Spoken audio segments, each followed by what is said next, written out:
Kabanata 13:01 Dumating ang Divine Retribution. Ang libu-libong mga nag-aalagang tao ay nakaupo pa rin sa labas ng puwang na bitik malapit sa Demon Sect. Nagtatrabaho sila upang ibalik ang kanilang pinagmulan ng enerhiya. Paminsan-minsan, binubuksan nila ang kanilang mga mata at tinitingnan ang madilim na puwang na bitik. Sanay na sila sa ganitong uri ng buhay, at maraming taon na nilang ginugol ito. Ang tatlong miyembro ng Demon Sect na nakapalibot sa asul na liwanag ay nakaupo rin sa malayo, at paminsan-minsan ay tumitingin sa puwang na bitik. Halos isang buwan na mula nang pumasok si Wang Lin sa puwang na bitik. Para sa mga nag-aalagang tao, isang napakaikling panahon ang isang buwan. Kadalasan, ang isang sesyon ng pagninilay ay maaaring magtagal ng ilang buwan. Gayunpaman, ang mga nag-aalaga sa paligid at ang tatlong tao mula sa Demon Sect ay hindi makapagtigil magtulungan sa loob ng matagal na panahon. Ito ay dahil ang puwang na bitik na kanilang pamilyar na puok ay naging sobrang kakaibang. Napakatahimik ng puwang na bitik, tahimik sa isang nakakatakot na antas, na parabang isang patay na mundo. Ang ganitong kaganapan ay napakabihirang sa loob ng maraming taon. Laging may mga mabagsik na hayop na umaatungal sa loob at umaatake palabas, ngunit ngayon ay tahimik na tahimik. Bagamat tahimik ang puwang na bitik, patuloy na umaabot ang amoy ng dugo mula sa loob. Bagamat mahina, patuloy itong nararamdaman. Parang naganap ang isang pagsasakripisyo na ikinakalat ang buong mundo sa loob ng puwang na bitik at naging isang impyerno. Ang katahimikan at amoy ng dugo ay nagdulot ng hindi nakikitang presyon na patuloy na lumalaki. Ang matinding presyon ay nagdudulot ng pagkabigla sa mga puso ng lahat ng nag-aalaga, kaya't hindi nila magawang magpahinga. Sa puntong ito, isang sinag ng berdeng liwanag ang dumating mula sa puwang na bitik. Sa paglitaw ng berdeng liwanag, nagtutok ang mga mata ng lahat. Ang liwanag ay kumalat, ipinakita ang matandang lalaki sa 6 na henyo. Ilang araw na ang nakaraan, nagdesisyon siyang magtago at pumasok sa puwang na bitik upang suriin kung ano ang nangyayari. Walang pumihil sa kanya, dahil gusto ng lahat na malaman kung ano ang nangyayari sa loob ng puwang na bitik. Ngayon na bumalik ang matandang lalaki, puno ng gulat, hindi makapaniwala, at takot. Pagkakita ng lahat sa kanya, sinabi ng matandang lalaki sa isang mahinang tinig. Puno ng mga bangkay. Lahat ng mga bangkay ng mabagsik na hayop. Lahat sila ay mga piraso at itinulak palabas ng isang puwersa mula sa kailaliman ng puwang na bitik, hindi ako pumasok ng masyado malalim dahil sa matinding amoy ng dugo. Nararamdaman ko na dahil sa dami ng hayop na namatay sa loob, isang dagat ng dugo ang nabuo sa kailaliman. May mga hayop mula sa bawat antas, pati na mga hari ng hayop, lahat sila ay pinatay sa isang hampas at ang kanilang mga katawan ay sumabog. Ang mga salita ng matandang lalaki ay nagdulot ng matinding pagbabago sa mga ekspresyon ng mga nag-aalaga sa paligid. Bagamat may mga hinala sila, sila pa rin ay nagulat. Dahil siguro sa nag-aalaga na pumasok isang buwan na ang nakaraan upang iligtas si Li Qianmei. Mahiwaga ang lakas ng nag-aalaga na iyon at kaya niyang magdulot ng ganitong sakuna sa loob ng puwang na bitik. Pero, sobrang nakakagulat ng lahat ng ito. Kahit gaano siya kalakas, isa lang siyang tao, pero paano siya nakapagdulot ng ganitong pagpatay? Ang matandang miyembro ng Demon Sect ay hindi nakatagal laban sa nag-aalaga na iyon. Nagkaroon siya ng mga nakatagong sugat mula sa kamay ng nag-aalaga. Pero kahit gaano pa katindi ang lakas niya, hindi ko akalain na siya ang nagdulot nito. Lahat ng mga mabagsik na hayop ay naroon, at limitado ang kaya niyang hawakan mag-isa. Posibleng may bagong hari ng hayop na ipinanganak, o bagong nilalang na hayop na may anyong tao. Madalas mag-away ang mga mabagsik na hayop, o maaaring may bagong hari ng hayop na misteryoso. Matapos marinig ng mga nag-aalaga sa paligid ang sinabi ng matandang lalaki, isang kaguluhan ng sumek.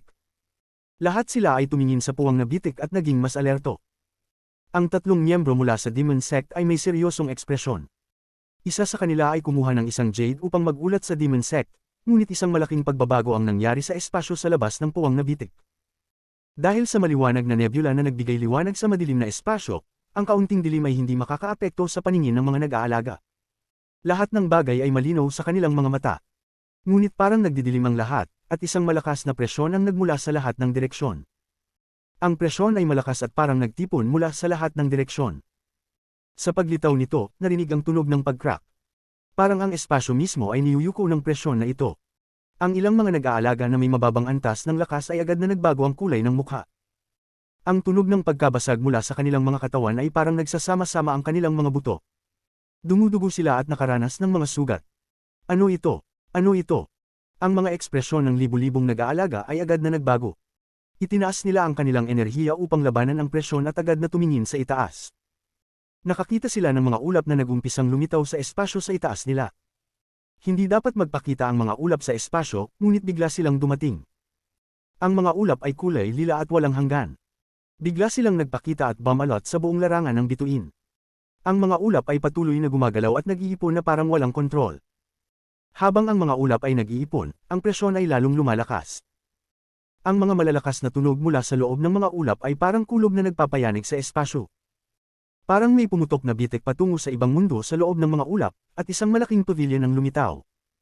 Ang pavilion ay parang gawa sa puting jade at patuloy na umuusad palabas. Ang malalakas na tunog ng kulog ay naging mas matindi, at walang katapusang kidlat ang dumadaan sa mga ulap. Ang espasyo ay nanginig ng malakas na parang babagsak. Ang presyon ay patuloy na lumalakas. Ang walang katapusang mga ulap ay patuloy na kumakalat, at sa isang kisap mata, parang binalot nila ang halos buong Ranksam na rehiyon. Ang libu-libong nag-aalaga ay naguluhan at napako ang tingin nila sa mga ulap sa itaas nila. Isang takot mula sa kanilang mga kaluluwa ang agad na sumak sa kanilang mga puso. Hindi alam kung sino ang unang umatras, ngunit ang libu-libong nag-aalaga ay mabilis na tumakas. Gusto nilang umiwas sa mga ulap. Divine Retribution. Ito ay Divine Retribution. Isang malungkot na sigaw ang umabot mula sa karamihan. Nang marinig ito ng mga nag-aalaga, nagpalit ang kanilang mga ekspresyon. Agad silang umatras para sa kanilang buhay. Divine Retribution, tunay ng Divine Retribution. Ang tatlong miyembro ng Demon Sect ay nanginginig at may takot sa kanilang mga mata. Hindi na nila inisip pang mag-atubili at agad na tumakas. Nagkaroon ng isang malakas na tunog ng kulog. Isang malakas na tunog ng kulog mula sa mga kahangahangang ulap ay yumanig sa larangan ng mga bituin. Dumarami ang mga nag-aalaga na dumudugo at nahulog. Ang tunog ng kulog ay naging shockwave at kumalat. Sa isang kisap mata, yumanig ang buong Ranksam na rehiyon. Ang makapal na ulap sa Ranksam na rehiyon ay agad na bumagsak. Ang mga mabagsik na hayop na nakatago sa loob ay nagsimula ng umatungal ng puno ng takot. Parang nagsimula na ang apokalipsis sa Ranksam na rehiyon, at isang kaguluhan ng sumek. Ang sandaling nagpakita ang mga ulap at ang tunog ng kulog ay kumalat. Ang lahat ng mga elders sa Demon Sect ay nagising mula sa kanilang pagmumuni. Ang kanilang mga ekspresyon ay nagbago at agad silang lumabas mula sa kanilang mga planeta ng pagmumuni. Nang lumabas ang 16 na elders ng Demon Sect, nakita nila ang mga ulap at nag-iba ang kanilang mga mata. Anong klase ng Divine Retribution ito? Sa oras na ang mga elders ng Demon Sect ay nasa pagkabigla, isang matandang tinig ang narinig mula sa loob ng Demon Sect. Ito ay walang hanggan retribution. Tila siya ay labis na nag-aalala tungkol sa Divine Retribution na ito. Ang sandaling narinig ito ng 16 na elders, tiningnan nila ng respeto ang Demon Sect. Pagbati, mataas na elder. Isang sinag ng liwanag ang lumabas mula sa Demon Sect at naging isang kalalakihang may gitnang edad. Bagamat siya ay mukhang bata, nagbigay siya ng isang matandang aura na parabang siya ay nandoon na sa napakatagal na panahon. Ang kalalakihang may gitnang edad ay tinitigan ng mga ulap at dahan-daang sinabi, maraming uri ng Divine Retribution, tulad ng kulog, kaluluwa, kapangyarihan, at iba pa. Tanging ang walang hanggan retribution ang pinakamatindi.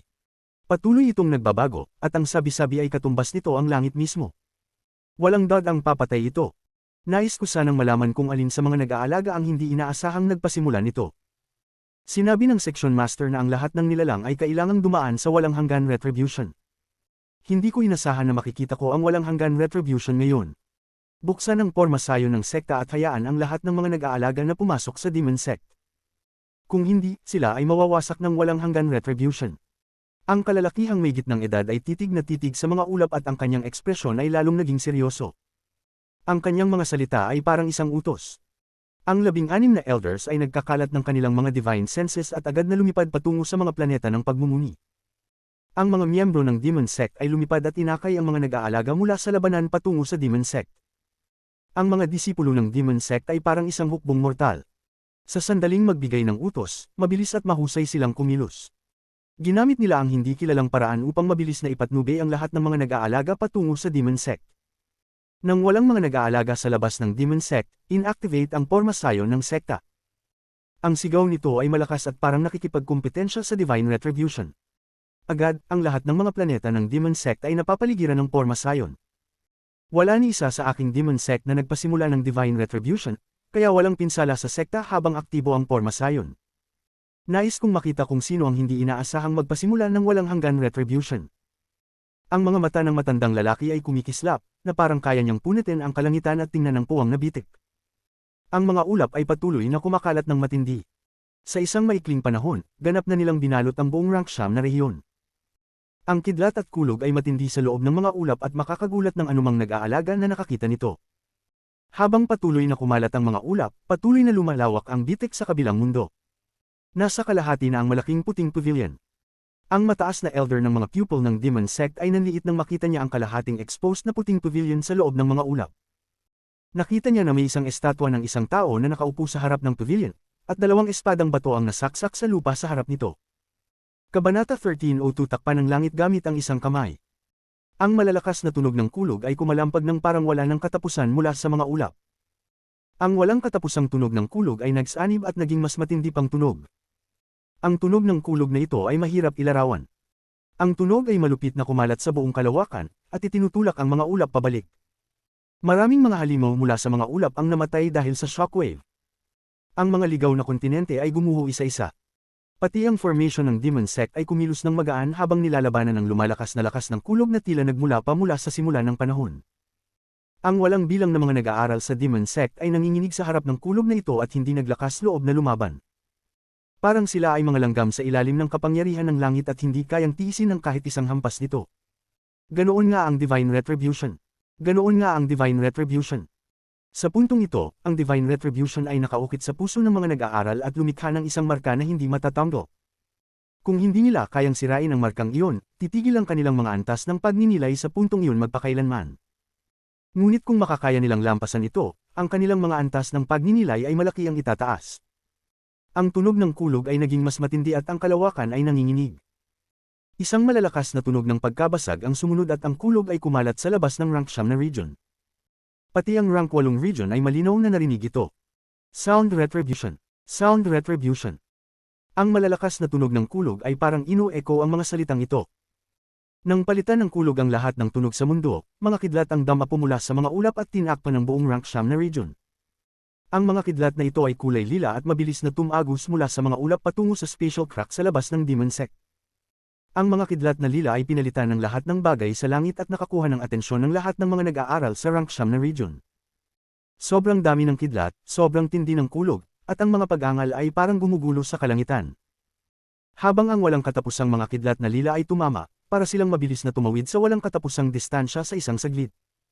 Para bang walang bagay sa mundo ang makakapidyo sa kanila at wala ng distansya para sa kanila.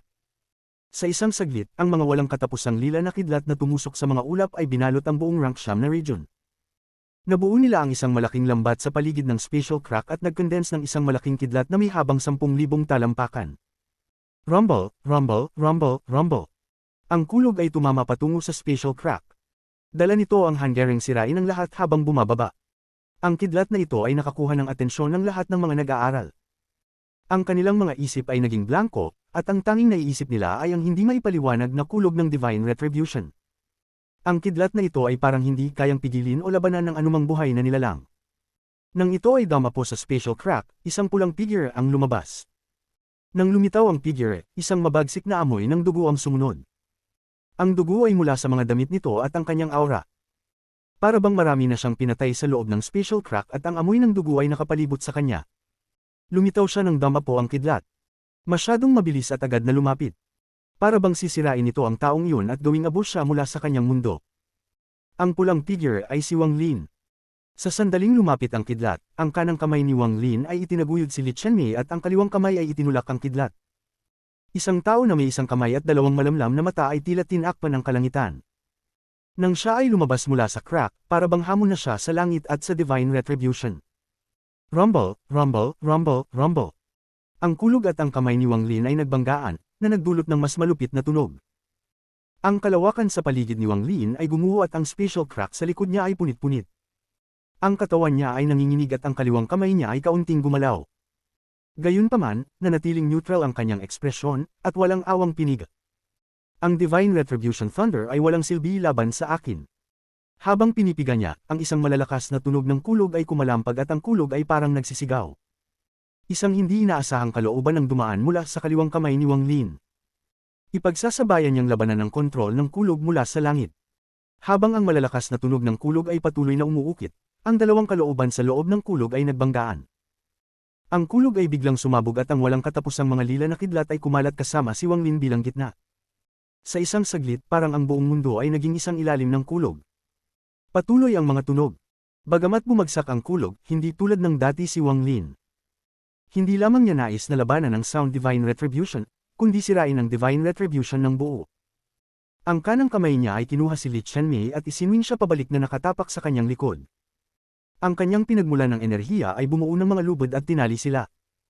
Matapos gawin ito, ang mga kamay ni Wang Lin ay bumuo ng mga seal at ipinagwagwag ang mga ito. Ang Thunderwell na nakapalibot sa kanya ay muling umatumal. Ako ang kulog. Ipinapatupad ko ang aking karapatan na kontrolin ang kulog, lahat ng kulog, makinig sa aking utos. Tumaas. Ang mga salita ni Wang Lin ay puno ng kapangyarihan. Sa sandaling bumulong ang kanyang tinig, ang mga lila na kidlat ay bumagsak at nagmadali patungo sa kanya. Ang kidlat ay walang katapusan at umiikot sa paligid ni Wang Lin. Ang mga tao sa Demon Sect ay natakot at naguguluhan sa lahat ng ito. Ang mga mata ng mataas na elder ng Demon Sect ay kumislap at huminga ng malalim. Itinuro ni Wang Lin ang ulap sa langit at naglabas ng isang malakas na sigaw. Sirain ang Divine Retribution para sa akin. Habang ang malalakas na tunog ng kulog ay umuukit, ang kidlat ay naging malupit. Pagkatapos ay naging 10,000 talampakang kidlat, at ito ay puno ng kalooban ni Wang Lin nang ito ay tumama patungo sa mga ulap. Habang ang malalakas na tunog ng kulog ay umuukit, ang mga ulap at kulog ay nagbanggaan. Isang tunog na mas matindi pa kaysa sa dati ang lumabas at kumalat sa buong Rangsham na region. Sa loob ng God Sect, si Mu Bingmei ay nagising mula sa kanyang 10 taon ng pagninilay. Tumingin siya sa labas at nakita na ang langit ay itim at malupit na nanginginig, para bang babagsak ito. Si Wang Shansha na nasa tabi niya ay pumuti ang mukha at tumingala sa langit. Sa kailaliman ng God Sect, sa kwarto ni The Wistwater, ang 7 kulay na liwanag sa pagitan ng kanyang mga kilay ay hamina. Ang dulo ng 7 kulay na kuko ay lumitaw at lahat ng ugat sa kanyang katawan ay namaga. Malapit na niyang pilitin ang 7 kulay na kuko. Ang malalakas na tunog ng kulog mula kanina ay hindi siya pinabahala. Siya ay nasa pinakamahalagang sandali, at kahit na ang langit ay bumagsak, hindi siya titingin. Lahat ng kanyang atensyon ay nasa pagpapalabas ng 7 kulay na kuko. Ngunit, sa sandaling iyon, ang malalakas na tunog ng kulog ay muling umatungal, at naramdaman ng kalooban ni Wang Lin sa tunog ng ito ay pumasok sa mga tainga ni The Wistwater. Ang 7 kulay na kuko ay hamina na at malapit nang mailabas, ngunit sa sandaling iyon, dahil sa kalooban ni Wang Lin sa kulog, ito ay nag-resonate at kumislap muli. Ang matinding kislap ay nagdulot ng malalaking pagbabago sa mukha ni The Wistwater, at siya ay dumudugo mula sa bibig. Lahat ng kanyang pagsusumikap ay nasayang. Tumingin siya ng tanga at naglabas ng isang malupit na sigaw. Ang Rangsham na Heaven-breaking Sect ay narinig din ng kulog na ito at nakita ang gumugulong na mga ulap.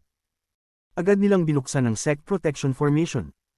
Ang punong guro ng Heaven-breaking Sect ay nakaupo sa kanyang kwarto at tahimik na tinitingnan ng kalangitan ng mga bituin. Matapos ang matagal na oras, huminga siya ng malalim at inalog ang kanyang mga manggas. Binuksan niya ang Sect Protection Formation at pumasok sa Divine Retribution Clouds patungo sa Special Crack sa Demon Sect. Maliban sa Demon Sect, God Sect, at Heaven-breaking Sect, naruroon pa ang Ghost Sect. Sa puntong ito, sa kailaliman ng mga ulap, may isang cultivation planet na binuksan ang proteksyon nito. Ngunit may isang malaking anino sa ibabaw ng formation. Ang anino ay may isang sungay, parang isang Diyos na demonyo. Inuusisan nito ang mga ulap at naglalabas ng demonyong aura. Ang mga mata nito ay may 9 na demonyong bituin na umiikot. Bawat pag-ikot nito ay nagdadala ng isang misteryosong puwersa papasok sa katawan nito. Ang malalakas na tunog ng kulog ay kumalat sa labas ng Rangsham na region at pumasok sa Rank 8 region. Ito ay nagdulot ng matinding pagbabago sa mukha ng mga nag-aaral sa Rank 8, at ang kanilang mga isip ay nanginginig at napasok ng kalituhan. Sa labas ng Special Crack sa tabi ng Demon Sect, si Wang Lin ay nagdala kay Li Qianmei at tumingin sa itim na ulap. Ang Divine Retribution na ito ang pinakamalakas na nakita niya. At ito ay lubhang kakaiba. Hindi niya maiwasang maisip ang panahon sa Alliance Star System kung saan nakita niya ang kakaibang mundo kung saan naruroon ang mga sinaunang demonyo, sinaunang diablo, at sinaunang Diyos na mga estatwa, pati na ang misteryosong kabataan na nakaupo sa isa sa mga estatwa. Ang kanyang mga mata ay tumagos sa mga ulap at malinaw niyang nakita ang puting Jade Pavilion na halos lumabas na mula sa agwat na nagdadala sa isang ibang mundo. Nakita rin niya ang estatwa ng isang tao na nakaupo sa pavilion at ang 2 batong espada sa harap ng estatwa. Ang Divine Retribution na ito ay hindi pa ganap na na-activate, kaya hindi pa sapat upang sirain ang Sealed Realm Formation. Sa puntong iyon, ang isa sa 2 batong espada sa harap ng estatwa ay kumilos at naglabas ng isang berdeng gas. Ang berdeng gas ay parang ulap at mabilis na naging isang berdeng espada. Nagbigay ito ng isang hindi maipaliwanag na lakas ng espada at dumaan sa mga ulap patungo kay Wang Lin. Ang ekspresyon ni Wang Lin ay naging seryoso. Nang lumapit ang berdeng espada, itinuro niya ang kanyang daliri at $2 ang biglang lumitaw, at ang 10 milyong enerhiya ng espada ay sumabog. Ang tunog ng dagandong ay umalingaw, ngunit hindi kumalat ang mga 10 milyong enerhiya ng espada. Sa halip, ito ay nag-concentrate sa isang espada at tumama patungo sa berdeng espada. Isang malalakas na tunog ng pagkabasag ang kumalampag ng magbanggaan ng berdeng espada at ang 10 milyong espada ni Wang Lin. Ang enerhiya ng espada ay kumislap at may tunog ng mga papong habang ang berdeng espada ay patuloy na humihina, ngunit hindi pa rin bumagsak. Sa sandaling iyon, ang espada na nagbigay ng enerhiya ng espada ay nanginginig at may mga bitik na lumitaw. Sa wakas, nakawala ang espada, nagbigay ng isang makapangyarihang berdeng liwanag, at tumama kay Wang Lin. Ang mga mata ni Wang Lin ay agad na lumaki at ang ekspresyon niya ay naging seryoso. Inalag niya ang kanyang kanang kamay at may kumislap na liwanag ng dugo habang ang dugo espada ay lumitaw sa kanyang kamay. Kabanata 1303 Sealed Realm Formation. Ang dugo ng espada ay sumipsip ng dugo mula sa isang malaking bilang ng mga mabagsik na hayop at pinapalakas sa dagat ng dugo na iyon. Sa oras na ito ay lumitaw, nagbigay ito ng isang nakakatakot na liwanag ng dugo. Pati ang mga ulap sa langit ay tinusok ng liwanag ng dugong ito. Hawak ang dugo ng espada, kumislap ang mga mata ni Wang Lin. Sa oras na ang berdeng espada ay tumakas at nagdapo patungo sa kanya, inugoy niya ang dugo ng espada. Isang malakas na ingay ng kulog ang umalingaw. Sa sandaling binangga ang dugo ng espada, isang puwang sa kalawakan ang punit. Ang puwang na ito ay sumalpok sa berdeng espada. Ang malalakas na tunog ng kulog ay umalingaw at ang berdeng espada ay naglabas ng isang matalim na hiyaw. Ang berdeng liwanag ay bumagsak at ang mga malalaking halaga ng liwanag ng dugo ay pinalibutan nito habang mabilis itong umatras. Ang dugo ng espada ay walang sugat at naglabas ng malalakas na himno ng espada. Nagbigay ito ng isang hindi maipaliwanag na matinding aura at nagpatuloy sa paghabol. Sa sandaling iyon, ang mga bitik ay lumitaw sa isa pang bato ng espada sa harap ng estatwa sa puting jade na pavilion. Sumabog ito at nagbigay ng isang malakas na asol na liwanag. Lumipad ito at nagsimulang labanan ng dugo ng espada kasabay ng berdeng espada. Ang mga tunog ng kulog ay umalingaw tulad ng baliw habang ang tatlong espada ay nagbanggaan, na nagdulot ng pagyanig sa kalawakan. Ang pinagmulan ng dugo ng espada ay mahiwaga at naglalaman ng walang katapusang lakas. Kahit nakalabanan ng dalawang espada ng banal na kaparusahan, hindi ito nagiging mahina at lalo pang naging matindi. Isang malakas na paghiyaw ng kulog ang narinig mula sa mga ulap ng magbanggaan ng tatlong espada. Isang alon ng presyon ang dumating mula sa mga ulap. Ang presyon na ito ay halos solid at kumalat, at ang puting jade na pavilion ay mas kumitid mula sa agwat. May dalawa pang espada sa likod ng estatwa sa pavilion. Isa pa ang biglang pumutok at isang itim na espada ang lumabas. Nakipagtulungan ito sa berdeng espada at asul na espada upang pigilan ang dugo ng espada. Ang mga tunog ng kulog ay umalingaw. Ang atake ng tatlong mahiwagang espada ay nagpagalit lalo sa dugo ng espada. Ang liwanag ng dugo ay nakakagimbal, ngunit dahan-dahan itong umatras. Maliwanag na hindi ito kayang tapatan. Ang dugo ng espada ay may sariling espiritu at naglabas ng isang hiyaw. Galit ito sa tatlong espada na malinaw na mas mababa sa kanya. Lahat ng ito ay nangyari sa isang iglap. Si Wang Lin ay humakbang pasulong at ang mga bituin ng sinaunang Diyos sa pagitan ng kanyang mga kilay ay umiikot ng mabilis. Nang ang pag-ikot ay umabot sa rurok nito, itinutok ni Wang Lin ang kanyang kanang hintuturo sa pagitan ng kanyang mga kilay. Binangga niya ang kanyang laman at isang patak ng dugo ang tumulo palabas. Ang dugong ito ay hindi ang kanyang likas na dugo, kundi nabuo mula sa kanyang mga bituin ng sinaunang Diyos. Ang patak ng dugo ay lumipad patungo sa dugo ng espada at inabsorb ito. Agad na nagbigay ng isang nakakagulat na presyon ng dugo ng espada at ang liwanag ng dugo ay damobol ng ilang ulit. Isang dambuhalang anino ng dugo ang lumitaw mula sa dugo ng espada. Ang aninong ito ay malabo at bahagyang mukhang tao. Matapos itong lumitaw, ang dugo ng espada ay hamapil sa unahan at agad na umatras ang tatlong kulay ng mga espada. Ang mga tunog ng pagsabog ay umalingaw, at malinaw na hindi ito kayang tapatan. Sa sandaling iyon, ang huling bato ng espada ay bumagsak at nagbigay ng gintong liwanag. Nagdala ito ng isang malakas na presyon at enerhiya ng espada nang sumalungso sa dugo ng espada. Isang malakas na tunog ng pagsabog ang narinig at umatras ang dugo ng espada. Ang apat na espada, berde, asul, itim, at ginto, ay lumutang sa hangin sa sandaling ito. Nagsimula silang umikot at bumuo ng isang dambuhalang vortex. Ang loob ng vortex ay ganap na kalituhan, parang naglalaman ito ng ibang mundo. Ang mundong iyon ay malabo, ngunit bahagyang makikita na naglalaman ito ng walang katapusang mga planeta na may mga mortal sa kanila. Lahat sila ay bumubulong, at ang kakaibang tunog na nagmula sa vortex ay kayang magpataob ng isipan ng sinuman. Ang tinig na ito ay mabilis na kumalat sa buong Rango Siyam na rehiyon at pumasok sa proteksyon ng sekta. Maliwanag na pumasok ito sa kaluluwa ng bawat kultibador at hayop. Ang lupa ng paramita. Isang kaparusahan ng magbubukas, isang kaparusahan ng magtatapos. Ang mga darating ay magkakaroon ng walang hanggang buhay at makakamta ng dakilang dao.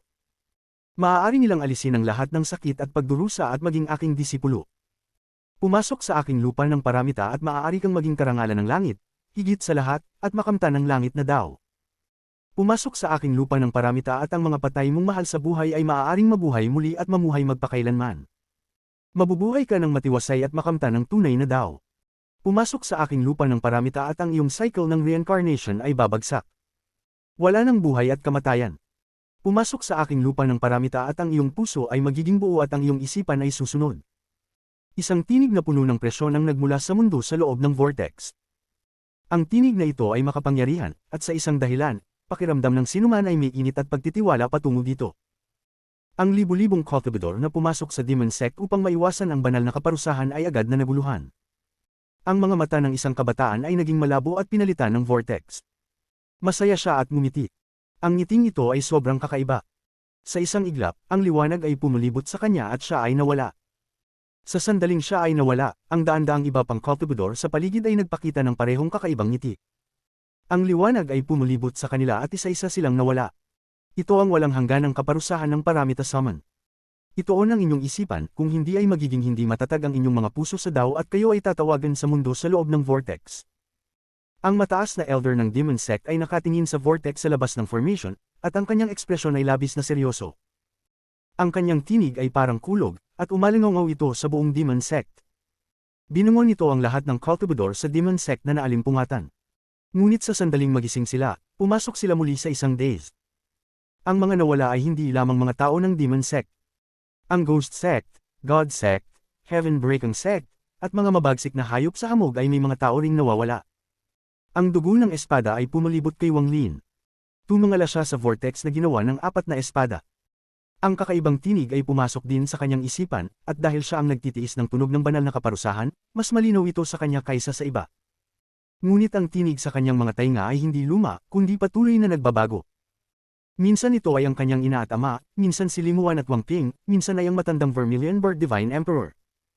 Ang lahat ng mga tinig na ito ay naghalo at bumuo ng isang kakaibang tono na umalingaw sa isipan ni Wang Lin. Paramita. Isang kislap ng lamig ang natano sa mga mata ni Wang Lin. Ang kanyang puso sa dao ay matibay, mas matibay kaysa sa karaniwang cultivador. Kahit na ang ilang matandang halimaw na nagkakultibado ng maraming taon ay hindi kayang higaitan siya. Si Wang Lin ay naharap na sa maraming panganib sa kanyang buhay, at isang ilusyon lamang ay hindi kayang baguhin ang kanyang isipan. May paramita ba? Itinaas niya ang kanyang kanang kamay at tumalon palabas. Walang awang inugoy niya ang dugo ng espada patungo sa vortex na ginawa ng 4 na espada. Ang langit at lupa ay umungol habang isang nakakagulat na liwanag ng espada ang kumislap at bumagsak sa vortex. Isang tunog ng pagsabog ang umalingaw at isang malakas na puwersa ang lumabas mula sa vortex at bumangga kay Wang Lin. Ang katawan ni Wang Lin ay nagalaw at umatras siya ng ilang hakbang. Sa sandaling iyon, ang vortex ay biglang umikot ng mas mabilis at nawala sa mga ulap. Ang mga ulap ay nagsimulang magkulog ng marahas na parang tinatangkilik ng vortex. Ang mga ito ay nagtipon sa isang lugar. Sa isang saglit, ang mga ulap ay naging isang bundok ng ulap. Ang bundok na ito ay walang katapusang taas at ganap na kulay lila. Nagbigay ito ng isang presyon na kayang yayanig sa langit. Mayroong mga malaking rune sa bundok na nagsanib upang bumuo ng salitang Dao. Ang lahat ng mga ulap ay nagsimulang magtipon ng ligaya, na ginagawang mas malaki at mas malaki ang bundok. Isang dambuhalang bundok na kayang suportahan ang langit mismo. Ang malalakas na tunog ng kulog ay patuloy na umalingaw habang ang bundok ng ulap ay bumagsak kay Wang Lin. Tila nais nitong durugan siya ng lubos. Ang presyon ay napakalakas na nagdulot ng mga palatandaan ng pagkabasag sa proteksyon ng sekta ng Demon Sect. Ang tunog ng pag-crack ay umalingaw at kumalat sa buong lugar. Ang mga tunog ng pagpapong mula sa katawan ni Wang Lin habang ang walang katapusang presyon ay dumating mula sa lahat ng direksyon. Ang kanyang mga paa ay pinipigilan ng kalawakan, na nagbigay ng isang hindi matiis na tunog. Ang kanyang mukha ay naging bahagyang pula at ang kanyang orihinal na enerhiya ay nag-ikot sa buong katawan. Tumingin siya sa bundok ng ulap at ang kanyang mga mata ay kumislap. Naghihintay siya para sa sandali kung kailan ang banal na kaparusahan ay magpapalabas ng lahat ng kapangyarihan nito. Ito na ang sandali. Ang mga mata ni Wang Lin ay kumislap habang ang bundok ng ulap ay bumagsak sa kanya. Lahat ng kanyang orihinal na enerhiya ay sumabog at iniuwi niya ang dugo ng espada sa ilalim ng kanya. Isang malakas na tunog ng kulog ang umalingaw at isang dambuhalang puwang sa kalawakan ng lumitaw. Ang puwang sa kalawakan na ito ay pinunit ng layer sa layer, at sa pagdagdag ng matinding presyon mula sa bundok ng ulap, ang puwang ay mas nagkulaps ng mas malakas. Pagkatapos ng ilang sandali, ang puwang sa kalawakan ay ganap na napunit. Ito ay nagbukas ng walang laman sa ilalim ng kalangitan ng mga bituin. Ang walang laman na ito ay kung saan naruroon ang Sealed Realm Formation. Nang ang puwang sa kalawakan ay punit, ang malamig na enerhiya ay sumabog.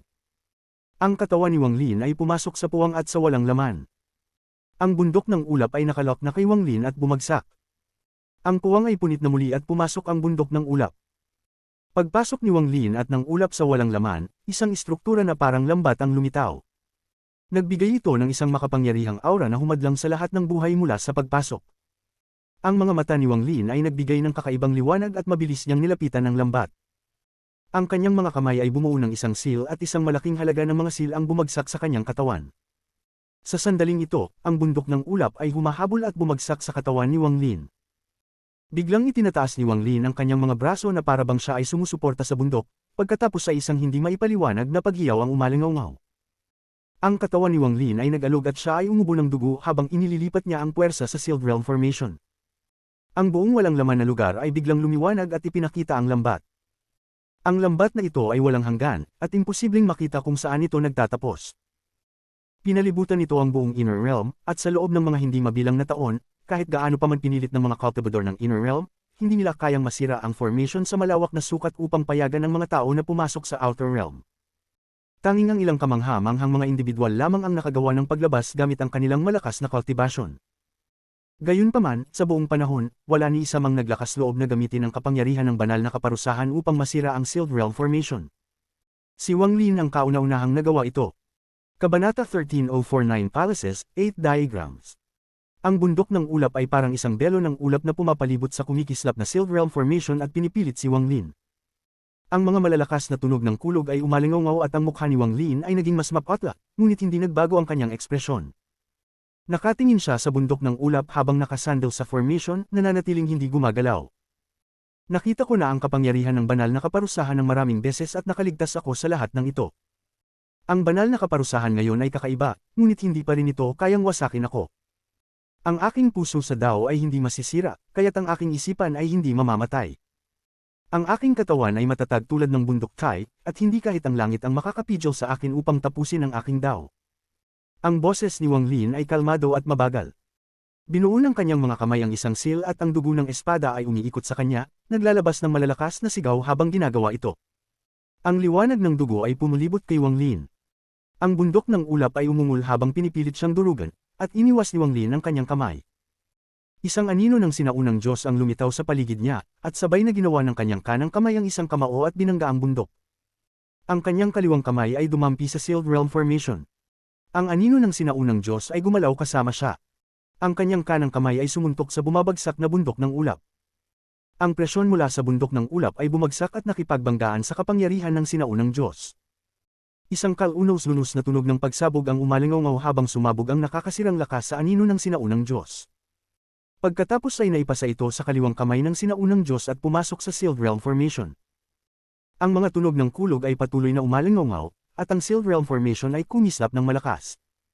Isang maliwanag na 7 kulay ang kumislap at agad na nilamnan ng buong walang laman, pati na ang buong Sealed Realm Formation. Ang dambuhalang formation ay biglang yumandar nang magningning ang 7 kulay na liwanag. Ang pag-activate nito ay hamarang sa kahit sino sa Inner Realm na magpatuloy kahit kalahating hakbang palabas. Ang 7 kulay na liwanag ay tumagos kahit sa bundok ng ulap na parang walang saysay ito sa harap nito. Isang matinding presyon ang dumating mula sa kumikislap na 7 kulay na formation. Ang mga tunog ng kulog ay umalingaw sa buong walang laman. Dahil ang atake sa formation ay umabot na sa mga kinakailangang kondisyon upang tawagin ang espiritu ng formation, isang malupit na pagputok ang naganap at isang sinag ng liwanag ang nabuo mula sa formation. Ang liwanag na ito ay kulay pilak puti, parang kidlat, at agad itong naging isang sibat. Ang sibat na ito ay nababalot ng walang katapusang kidlat, at ito ay tumama patungo sa bundok ng ulap.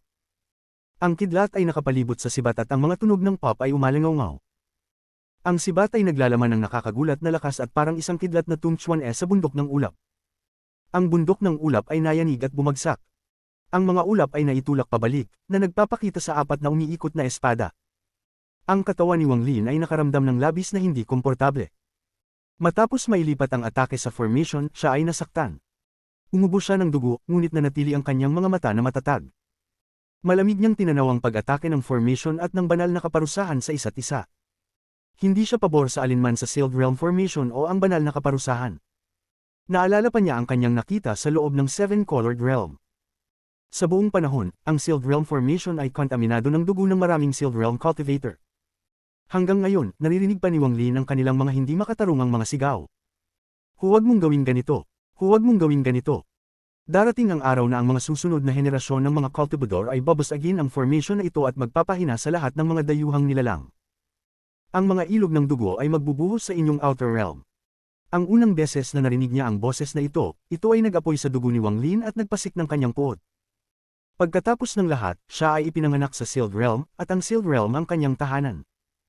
Ang bundok ng ulap ay bumagsak at ang pag-ikot ng apat na espada ay tumigil sa pamamagitan ng puting sibat. Dahil sa dami ng mga ulap na naitulak palayo, ang puting Jade Pavilion na patuloy na lumalabas mula sa puwang patungo sa ibang mundo ay lumitaw. Isang banayad na liwanag ang kumislap mula sa pagitan ng mga kilay ng estatwa sa puting Jade Pavilion, at ito ay agad na bumalat sa buong katawan nito. Ang buong katawan nito ay parang natutunaw, at ang kanang kamay nito ay biglang nagbago mula sa bato patungo sa laman at dugo. Ang kanang kamay nito ay gumalaw.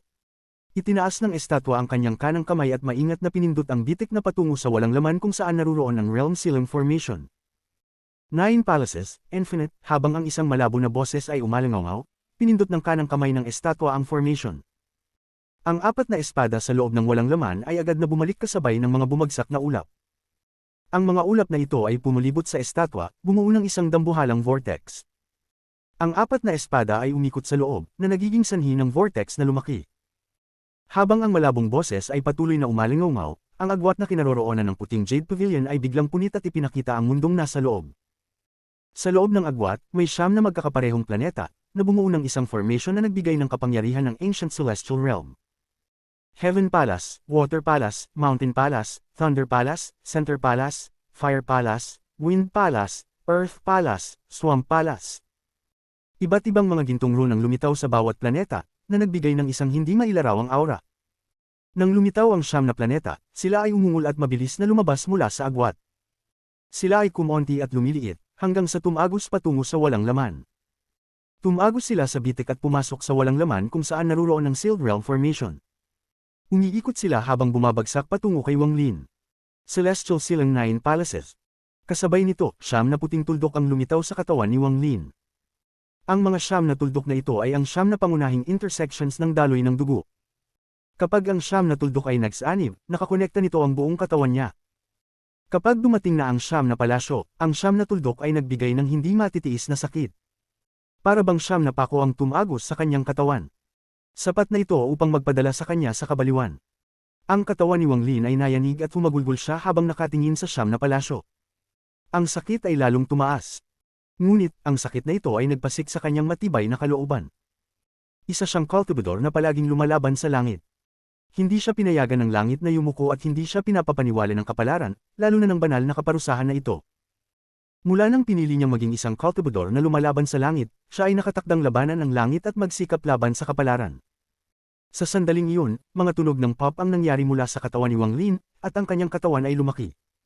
Isang 6 na star na sinaunang Diyos ang lumitaw sa labas ng Sealed Realm Formation. Ang kanyang halos 10,000 talampakang taas ay nagbigay kay Wang Lin ng hitsura ng isang dambuhalang sinaunang nilalang. Itinago niya si Li Qianmei at niyakap ang kamao habang naglalakad patungo sa 9 na palasyo. Rumble, rumble, rumble, rumble. Sa sandaling lumabas siya, 4 sa kanyang mga blood points ay bumagsak at damaloy ang dugo. Isang nakakasirang aura ang pumuno sa kanyang katawan. Sa sandaling bumagsak ang 4 na blood points, ang 4 na palasyo ay naging puting liwanag. Gumalaw sila sa isang hindi maipaliwanag na bilis, tumagos sa walang laman at tumama sa mga bumagsak na blood points ni Wang Lin. Ang katawan ni Wang Lin ay nayanig at ang mga tunog ng kalabog ay umalingaw sa loob ng kanyang katawan na parang mababali. Ang 5 natitirang blood points ay bumagsak. Gayun din, ang 5 planeta ay kumislap. Nang mawala sila, tumagos sila sa 5 blood points na bumagsak kay Wang Lin. Ang mga palasyo ay gumalaw sa loob ng katawan ni Wang Lin, na nagdulot ng walang katapusang pagkawasak, at nagsama-sama patungo sa huling palasyo sa kanyang dibdib. Kapag sila ay nag-condense, magiging buo ang Nine Palace Seal. Ang mga planeta na binubuo ng siyam na palasyo ay hindi mga tunay na planeta ng cultivation, at wala silang mga buhay na nilalang. Sila ay siyam na dambuhalang meteorites na pinino sa loob ng walang katapusang mga taon, at sila ay naging bahagi ng banal na kaparusahan. Ang matinding sakit sa katawan ni Wang Lin ay halos nagpadapa sa kanyang pinagmulan na kaluluwa. Ang kanyang mga sigaw ay naging mas matindi habang ang mga sinaunang Diyos na bituin sa pagitan ng kanyang mga kilay ay mabilis na umiikot. Ang kanyang ekspresyon ay naging mas malupit. Ang siyam na bato ay kayang magsiliw ng isang Diyos, ngunit ako ay hindi Diyos. Ako ay isang sinaunang Diyos. Ang sigaw ni Wang Lin habang ang kanyang katawan ay nayanig at ang kapangyarihan ng sinaunang Diyos ay sumabog mula sa kanyang katawan. Ang mga tunog ng kulog ay umalingaw at ang siyam na blood point sa kanyang katawan ay gumalaw. Ang mga meteorites sa loob niya ay biglang huminto sa kanilang paggalaw at hindi nakapagtipon patungo sa huling palasyo. Ngunit, hindi pa natatapos ang banal na kaparusahan. Ang purple na kidlat, apat na kulay na espada, ang paramita summon, ang bundok ng ulap, at lahat ng ito ay simula pa lamang ng banal na kaparusahan. Ang walang katapusang banal na kaparusahan ay magpapatuloy hanggang sa mamatay ka. Pagkatapos ng siyam na palasyo ay dumating ang 8 diagram. 8 na diagram. Walang hanggan. Sa mundo kung saan naruroon ang puting Jade Pavilion, inalag ng kanang kamay ng estatwa ang 8 dambuhalang rune na lumitaw. Ang mga rune na ito ay ang tatak ng 8 diagram. Langit, tubig, bundok, kulog, apoy, hangin, lupa, swamp. Ang 8 diagram ay umiikot, bumuo ng sarili nitong mundo. Sa sandaling lumitaw ang 8 diagram, ang langit, tubig, bundok, kulog, apoy, hangin, lupa, at swamp ay lumitaw. Nagtataglay sila ng isang dambuhalang gulong. Habang umiikot ang gulong, dumaan ito sa puwang, pumasok sa bitik ng kalawakan, at pumasok sa walang laman. Nagdala ito ng matinding presyon habang bumabagsak kay Wang Lin. Ang mukha ni Wang Lin ay naging mapatla habang ang kanyang orihinal na enerhiya ay patuloy na nagpapanatili sa Fluong Time Spell na aktibo kay Li Qianmei. Kinailangan niyang patuloy na pilitin ang kapangyarihan ng sinaunang Diyos upang alisin ang siyam na palasyo. Sa sandaling iyon, nang kailangan niyang harapin ang 8 diagram na mas malakas kaysa sa siyam na palasyo, hindi maiwasang lumaki ang kanyang mga mata. Sa partikular, ang higanteng gulong na kanilang nabuo ay magbabago sa tuwing ito ay umiikot, na ginagawang imposibleng sabihin ang kanyang pinagdaanan. Napakabilis nito, at agad nitong idiniin si Wang Lin. Sa sandaling ito ng buhay at kamatayan, huminahon si Wang Lin. Napaatras siya ng ilang hakbang at sumandal sa Sealed Realm Formation. Panginoon ng Sealed Realm, dinala kita sa Sealed Realm Formation. Pwede ka nang lumabas. Kabanata 1305. Ang banal na paghihiganti ay isang kalamidad ngunit isa ding fortune. Nang pumasok ang kaluluwa ni Wang Lin sa Heaven-defying bead at nakita ang Lord ng Sealed Realm bago siya ipasok sa Dao Realm, sinabi ng Lord ng Sealed Realm na ang Sealed Realm Formation ay ang kanyang huling pahingahan. Dahil dito, nagkaroon ng kumpiyansa si Wang Lin na sirain ang Sealed Realm Formation. Ito ang isa pa niyang paraan, maliban sa pagpapautang ng kapangyarihan ng banal na kaparusahan. Nang kumalat ang kanyang divine sense, ang heaven-defying bead na nawala sa loob ng kanyang orihinal na kaluluwa ay biglang lumitaw. Nang ito ay lumitaw, isang jade ang lumipad mula rito at lumabas mula sa katawan ni Wang Lin. Nang lumitaw ang jade na ito, ang kalangitan ay nayanig at kumalog. Pati ang 8 diagrams divine retribution ay nayanig. Sa loob ng demon sect formation, ang mataas na elder ay nagpalawak ng kanyang divine sense. Habang minamasdan ng divine retribution, binibigyan din niya ng pansin si Wang Lin na dumadaan sa divine retribution. Nang makita niya ang jade, nayanig ang kalagitnaang lalaki. Bigla niyang binuksan ang mga mata at nagpakita ng hindi kapani-paniwalang pagkabigla. Jade ng Sect Master. Siya talaga ay may jade ng Sect Master. Maaaring siya ba ang tagapagmana na itinakda ng Sect Master? Ang kalagitnaang lalaki ay nagkultura sa loob ng maraming taon at bihirang magpakita ng emosyon. Ngunit ngayon, siya ay nagulat at ang kanyang mukha ay namumula-mula sa kasiyahan. Hindi siya nag-atubiling maglakad patungo at pumutok sa formation patungo sa kalangitan ng mga bituin. Pagkatapos, kumuha siya ng isa pang hakbang, pumasok sa agwat ng espasyo, at dumating sa kalawakan malapit sa Sealed Realm Formation. Sa sandaling dumating siya, kumalat ang liwanag mula sa jade sa buong walang laman at isang dambuhalang puno na kayang suportahan ang mundo ang lumitaw. Ang hitsura ng dambuhalang puno ay nagdulot ng panginginig sa walang laman. Ang 8 diagram ay nalukuban ng isang misteryosong puwersa at tumigil ang lahat ng galaw. Ang dambuhalang puno ay napakabigat na tumanggap ng buong walang laman. Isang matandang mukha ang dahan-daang lumitaw dito. Sect Master. Ang mataas na elder mula sa Demon Sect ay tinitingnan ng dambuhalang puno ng may matinding kasiyahan. Ang kanyang mga mata ay puno ng matinding galang. Sa sandaling lumitaw ang dambuhalang puno, nagkaroon ng malaking kaguluhan sa rank siyam na rehiyon. Sa God Sect, si The Wistwater na orihinal na may pangit na ekspresyon at patuloy na umaatungal. Ngunit sa puntong ito, ang kanyang katawan ay nayanig at ang kanyang mukha ay napuno ng takot. Master. Nandoon din ang siyam na Star Ancient Devil na lihim na kumakain ng kapangyarihan ng Divine Retribution, ngunit sa sandaling ito, nagbago ang kanyang ekspresyon. Tumingin siya sa malayo at ang kanyang mukha ay napuno ng hindi tiyak na damdamin. Lord of the Sealed Realm. Sa gitna ng mga bituin, ang Sect Master ng Heavenbreaking Sect ay naglalakad patungo, ngunit sa puntong ito, huminto siya. Ang kanyang ekspresyon ay naging seryoso habang tinitingnan ang unahan at nagsimulang mag-isip. Sa walang laman, ang mukha na lumitaw sa puno ay naglabas ng sinaunang aura. Tumingin siya ng may pinanibik sa kanyang paligid bago sa wakas tumingin sa Sealed Realm Formation. Matapos ang matagal na panahon, siya ay nagbuga ng buntong hininga at naglabas ng isang sinaunang at pagod na tinig. Mysterious Brilliant. Ang mataas na elder ng Demon Sect ay nayanig at parang bumalik sa nakaraan. Narito po ang alalay. Sumagot siya ng hindi nag-atubili. Gamitin mo ang aking Dao Treasure upang ayusin ang Cloud Sea at tipunin ang lahat ng lakas nito upang maging handa para sa digmaan laban sa Outer Realm na malapit ng maganap. Patayin ang sinumang mag-aalsa. Ang katawan ng mataas na elder ng Demon Sect ay nayanig at tumingala siya. Isang kislap ng lamig sa kanyang mga mata ang kumislap habang sumigaw siya, ayon po sa utos. Sa ilalim ng aking utos, matapos ayusin ang Cloud Sea, pumunta sa iba pang tatlong pangunahing star systems. Hanapin si Master South Cloud, Master Red Shan, at Master War Celestial. Sabihin sa kanila na maaari nilang tuparin ang kasunduan ng nakaraan. Nais ko na gamitin mo ang pinakamabilis mong bilis upang ayusin ang tatlong iba pang pangunahing star systems. Pag-isa-isa ang Wind, Rain, Thunder, at Lightning Celestial Realms upang maging isa at labanan, ang dakilang digmaan na malapit ng magsimula. Ayon po sa utos. Ang mataas na elder ng Demon Sect ay tinitingnan ng may kasiyahan. Ang sinaunang mukha sa dambuhalang puno ay tumingin sa malayo, at matapos ang matagal na panahon, binulong niya, Dao Slave, kung matutulungan mo ang Demon Sect sa bagay na ito, hindi kita papatayin. Sa loob ng lihim na silid ng God Sect, nayanig si The Wistwater, at ang kanyang noo ay basang-basa ng pawis. Lumuhad siya at yumuko sa lupa. Master Devil, tumakas ka mula sa Outer Realm at ibinigay ko sa iyo ang buong Ghost Sect bilang iyong disipulo upang tulungan kang magpagaling. Ngayon ay gumaling ka na at naging isang siyam na Star Ancient Devil. Panahon na upang tuparin ang ating kasunduan. Ang mga mata ng Ancient Devil Shadow sa labas ng Ghost Sect ay kumislap, at pagkatapos mag-isip ng sandali, tumanggo siya. Tinitingnan niya ang Outer Realm sa pamamagitan ng walang laman, at isang kislap ng lamig at galit ang kumislap sa kanyang mga mata. Pagkatapos noon, ang mukha ng tao sa dambuhalang puno ay tumingin ng malalim kay Wang Lin at mahinang sinabi, ang Divine Retribution ay isang kalamidad ngunit isang pagkakataon din. Dahil sa batas ng Ancient Celestial Realm, hindi ko maipaliwanag pa. Ingat ka, ang Divine Retribution ay hindi galing sa Ancient Celestial Realm.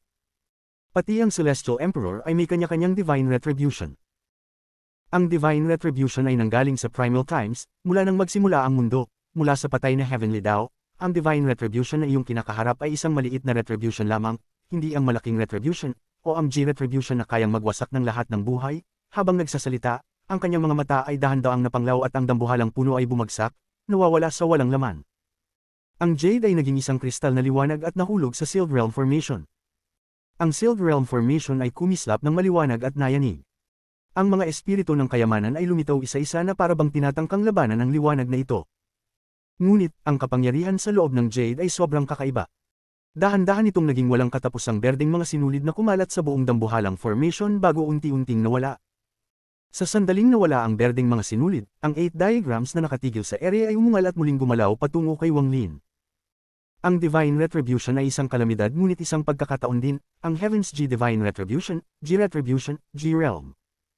Ang mga mata ni Wang Lin ay kumislap at tinitingnan ng 8 diagrams. Ang kanyang mga mata ay lumiwanag. Parang may naisip siyang isang bagay, ngunit hindi siya sigurado. Sa iyong kasalukuyang antas ng cultivation, huwag munang mag-abala na intindihin ang G-Realm. Kapag umabot ka sa Nirvana Shatterer, marahil, matutunan mo ito mula sa Divine Retribution. Ang mga salita ni Qin Shui ay umalangaw sa kanyang mga tenga. Ang 8 diagram wheel ay lumapit kay Wang Lin. Ang ekspresyon ni Wang Lin ay mabilis na nagbago, at sa sandaling lumapit ang gulong, ipinakita ng mga mata ni Wang Lin ang kabaliwan. Gumawa siya ng isang desisyon. Ibibigay ko na ang lahat. Ibinigay ni Wang Lin ang pagtutol habang papalapit ang gulong, at may isang sigaw, ito ay ini-imprinte sa kanyang katawan. Agad itong bumagsak at naging 8 mga ron na tumagos sa balat ni Wang Lin at pumasok sa kanyang mga ugat.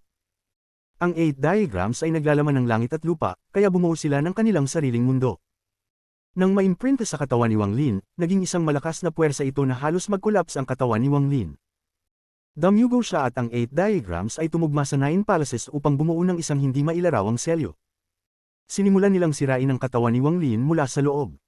Buti na lang, bilang isang sinaunang Diyos, ang bilis ng kanyang pag-recover ay nakakagulat. Sa ilalim ng atake ng 9 palaces at 8 diagrams, si Wang Lin ay umungol ng mabagsik. Ang mga ugat sa katawan niya ay namaga at mabilis siyang nag-recover. Ngunit, ang 8 diagrams ay sobrang kakaiba. Bigla silang dumami hanggang sa 64 diagrams at patuloy na nagbago. Pagkatapos, naging 128 diagrams at patuloy pa hanggang magwalang hanggan. Ang tunog ng mga putok ay umalingaw sa loob ng katawan ni Wang Lin, at ang kanyang katawan na may 10,000 talampakan ay napuno ng mga diagrams. Ang dugo ay sumabog mula sa bawat bahagi ng kanyang katawan. Si Wang Lin ay may mabagsik na ekspresyon habang tinitingnan ng walang laman na kalangitan at sumigaw, isang simpleng 9 places at 8 diagrams ay hindi ako papatayin. Mayroon pa bang mas malakas na divine retribution? Habang sumisigaw siya, ang vortex ay umungol at 7 sinag ng liwanag ang lumabas mula rito. Ang 7 liwanag ay starlight. Ang starlight ay kumislap, at sa sandaling lumabas sila mula sa vortex, naging 7 cultivation planets sila. Ang mga ito ay tunay na cultivation planets, hindi katulad ng 9 palaces na mga meteorites lamang. Ang 7 cultivation planets ay kumikislap ng maliwanag, bumuo ng malaking dipper. Pagkatapos ng 9 palaces ay ang 8 diagrams, at pagkatapos ng 8 diagrams ay ang 7-star Big Dipper. Ang 7 bituin, Alpha, Beta, Gamma, Delta, Epsilon, at Zeta. 7 stars, infinite, sa sandaling lumabas ang malabong tinig, ang 7 bituin ay kumislap ng matindi at tumagos sa walang laman. Ang kanilang liwanag ay tumagos sa kalangitan ng mga bituin at sa buong cloud sea, pinalitan ng lahat ng iba pang starlight. Para bang lahat ng starlight sa mundo ay sinipsip ng 7 bituin na ito at bumuo ng isang nakatatarantang killing intent. Ito ang 7-star killing intent, ang Big Dipper Slaughter Might. Ang 7 stars ay killing intent at ang Big Dipper ay slaughter. Ito ay hindi isang selyo, nagdadala ito ng intensyon ng pagpatay. Habang papalapit ito, ang 7 bituin ay bumuo ng 7 landas at tinamaan si Wang Lin. Para silang 7 slaughter swords na tumatarget kay Wang Lin. Sa sandaling ito, muling umalingaw ang malabong tinig. 6 directions, infinite. 8 desolate 6 direction. Magkasama, ito ay nagpapakita ng kung gaano kaidsolado ang universo. Walang pagtakas mula sa 6 directions. Kahit na mag-collapse ang iyong katawan, hindi makakalabas ang iyong orihinal na kaluluwa. Ito ay isang heaven silang formation, at kapag ikaw ay napapalibutan, maaari ka lamang lumaban. 6 na dambuhalang shells ng pagungang lumitaw sa lahat ng direksyon at tinamaan si Wang Lin. Ngunit pagkatapos ng 6 directions, muling umalingaw ang malabong tinig. 5 elements, infinite. Metal, wood, water, fire, and earth. Kahit na may pagkakapareho sa 8 diagrams, ito ay ganap na naiiba. Ang 5 elemento ay bahagi ng mundo. Kung walang 5 elemento, babagsak ang mundo. Pagkatapos umalingaw ang mga salita, biglang lumitaw ang 5 sinag ng liwanag at bumuo ng 5 dambuhalang palad. Ang mga palad na ito ay kumakatawan sa 5 elemento. Ang metal na palad ay may kapangyarihang hatiin ang kalangitan. Nang lumitaw ito, nagbigay ito ng isang hindi matitinag na lakas. Ang kahoy na palad ay puno ng buhay. Patuloy itong nagbabago sa pagitan ng buhay at kamatayan, bumubuo ng isang hindi maipaliwanag na kapangyarihan ng buhay at kamatayan. Ang mga palad ng tubig at apoy ay dalawang extreme na naglalaman ng dalawang magkasalungat na tuktok. Ang mga dambuhalang alon at walang katapusang mga apoy ay bumuo ng dalawang dambuhalang palad na dumaan kay Wang Lin. Ang huli ay ang earth na palad. Gaya ng lupa, ito ay labis na mabigat. Sa sandaling lumitaw ito, tinipon nito ang lahat ng kapangyarihan ng lupa sa mga bituin at naglabas ng hindi masisirang aura. Kabanata 1306 Kapanganakan ng G-Realm. Ang 7 bituin, 6 na direksyon, at 5 elemento ay nagsanim. Ang lakas na ito ay kayang wasakin ng lahat. Ang mukha ni Wang Lin ay mapotla, ngunit ang kanyang mga mata ay naging mas maliwanag. Mahinang naunawaan ni Wang Lin ang mga salita ng Panginoon ng selyadong kaharian. Ang banal na pagbabayad ay isang kalamidad ngunit maaari ding magdala ng swerte. Ang siyam ang hangganan. Mayroong 9 na palasyo, 8 diagram, 7 bituin, 6 na direksyon, 5 elemento, kaya tiyak na may 4, 3, at 2. Hindi ko alam kung ano ang 4 at 3, ngunit ang 2 ay tiyak na yin at yang. Mula 9 hanggang 2, pagkatapos dumaan sa ilang mga pagbabago, magiging isa sila. Maari bang ang isa ng pagbabayad na ito ay G? Ang puso ni Wang Lin ay kumakabog, ngunit hindi siya sigurado. Ngunit, kailangan niyang lumaban at magtangkang magsalungat hanggang sa dulo upang makita kung ito na ba ang kanyang matagal nang hinahangad na G, hindi siya handang sumuko. Ngayon, biglang nagsara ang 7 bituin, at nagbago ang ekspresyon ng matandang leader ng Demon Sect. Bagamat walang sinabi ang Sekta Master tungkol sa taong humarap sa banal na pagbabayad, mula sa mga huling salita ng Sekta Master at sa Jade, ang relasyon ng taong ito sa Sekta Master ay hindi normal. Ang mga mata niya ay kumikislap at handa na siyang lumapit upang tulungan si Wang Lin sa paglaban sa 7 bituin na kalamidad. Senyor, hindi mo na kailangang tumulong. Ako na ang haharap sa banal na pagbabayad. Ang tinig ni Wang Lin ay umalingaw sa kalawakan. Tumigil saglit ang matandang leader ng Demon Sect, at nagsara na ang 7 bituin. Ang 7 bituin ay bumagsak na may matinding puot at 7 sinag ng liwanag ang tumama kay Wang Lin. Isang malakas na tunog ng kulog ang narinig at nabalot siya ng dugo. Ang kanyang pinagmula na kaluluwa ay nanginginig at itinulak pabalik. Naging napakaputla siya pagkatapos, ngunit nagsimula siyang tumawa. Noong pumasok ang 7 bituin sa kanyang katawan, kumonekta ito sa 8 diagram at bumuo ng mas malakas na aura na nagwasak sa kanyang katawan. Gayunpaman, sa ilalim ng kapangyarihang ito, bahagyang naramdaman ni Wang Lin ang aura ng G-Realm. Si Wang Lin ay labis na pamilyar sa G-Realm. Matagal din siyang sinamahan nito ng ilang daang taon. Nang maramdaman niya ang bahagi ng G, paano niya hindi mararamdaman ang saya at tumawa? Kahit na siya ay malubhang nasugatan sa sandaling ito at halos bumagsak ang kanyang katawan, patuloy pa rin siyang tumawa. Iniangat niya ang mga kamay at hinayaan ang mga shell ng pagong na binuo ng 6 na direksyon na dumapo sa kanyang katawan. Ang tunog ng kulog ay muling umalingaw.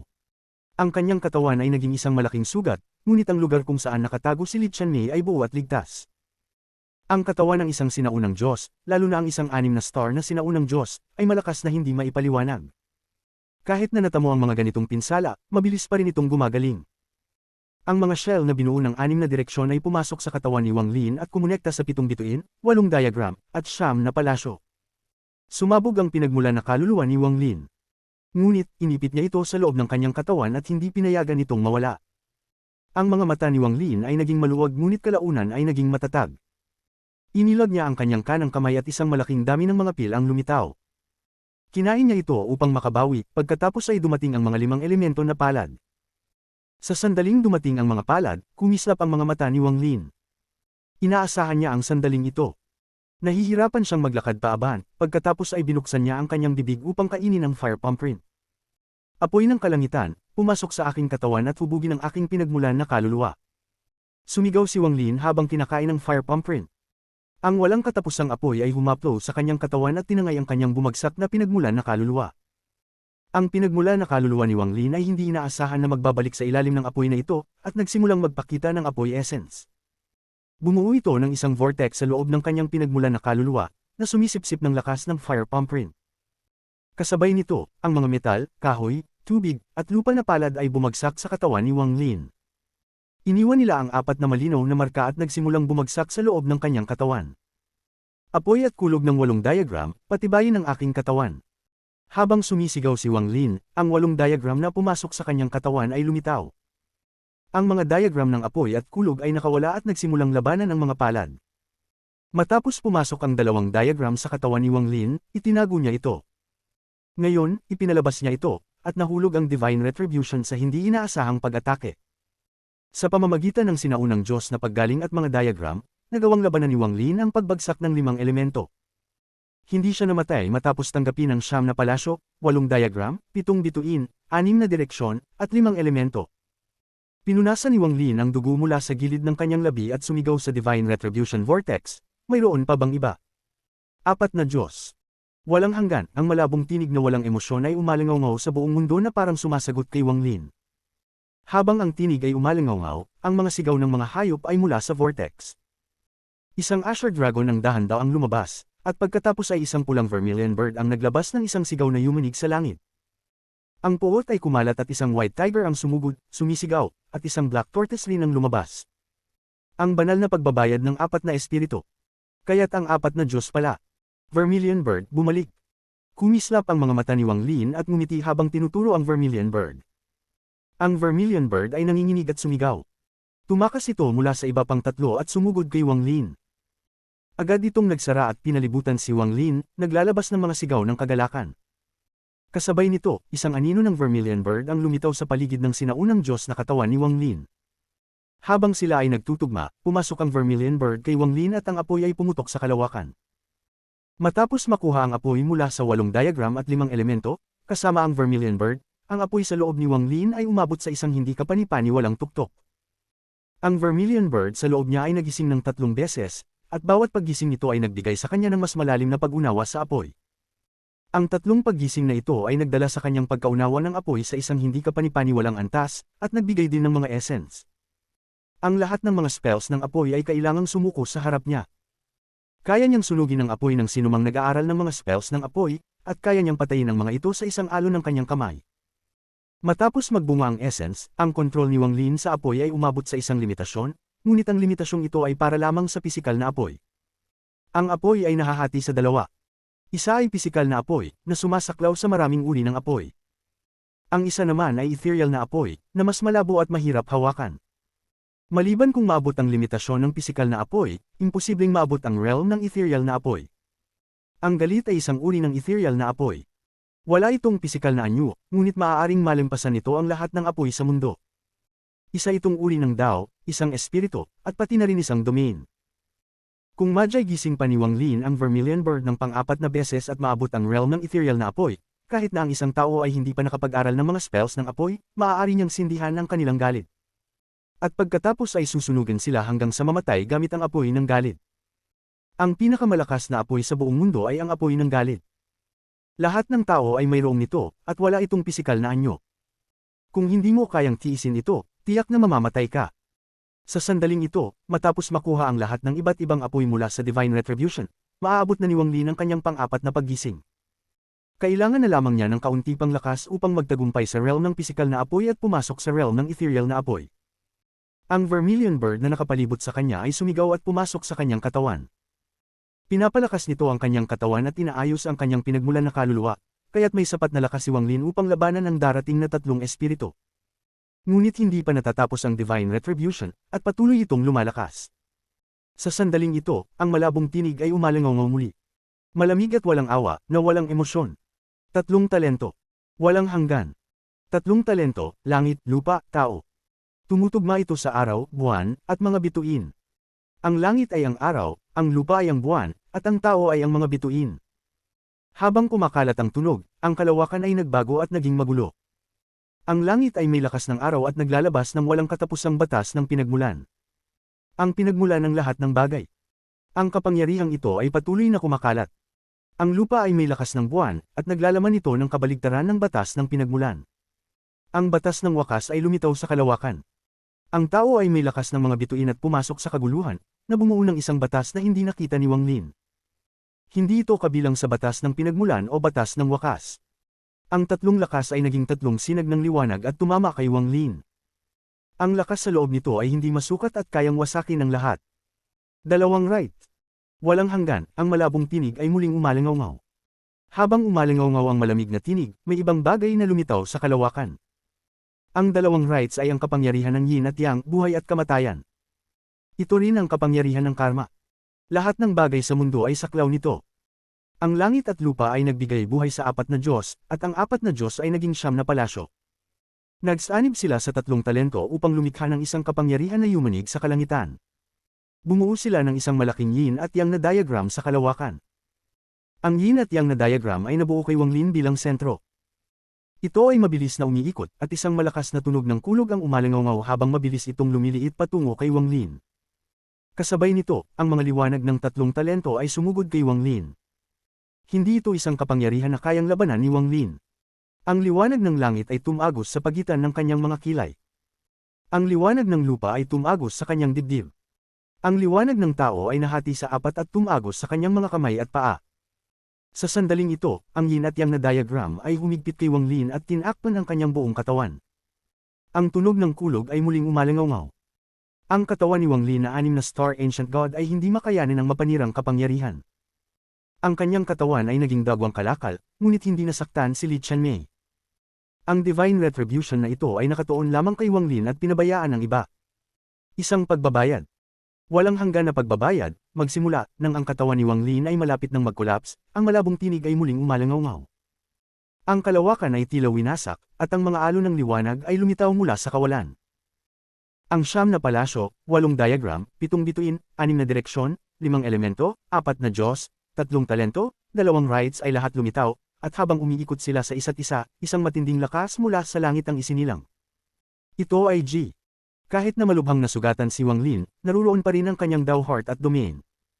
Pagkatapos ay biglang naganap ang isang pagbabago. Sa kanyang katawan, ang 9 na palasyo hanggang 2 rights ay hindi inaasahan. Hindi inaasahan na lumitaw din sa kanyang katawan tulad ng Divine Retribution. Ang G ay ipinanganak din sa loob ng kanyang katawan. Kabanata 1307 Lalamunin ang katawan at kaluluwa, Heaven Extinction Spell. Nagsimula ang walang katapusang banal na pagbabayad. Ang 9 na palasyo ay naging 9 na meteorite at bumuo ng isang pattern.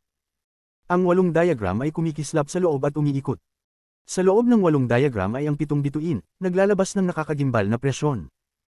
Sa loob ng 7 bituin ay ang mga panshell ng 6 na direksyon, at mas malalim pa ay ang 5 elemento, dumadaloy. Sa loob ng 5 elemento ay ang 4 na Diyos na umuungal. Bawat pag-ikot ng 4 na Diyos, umiikot din ang nasa labas.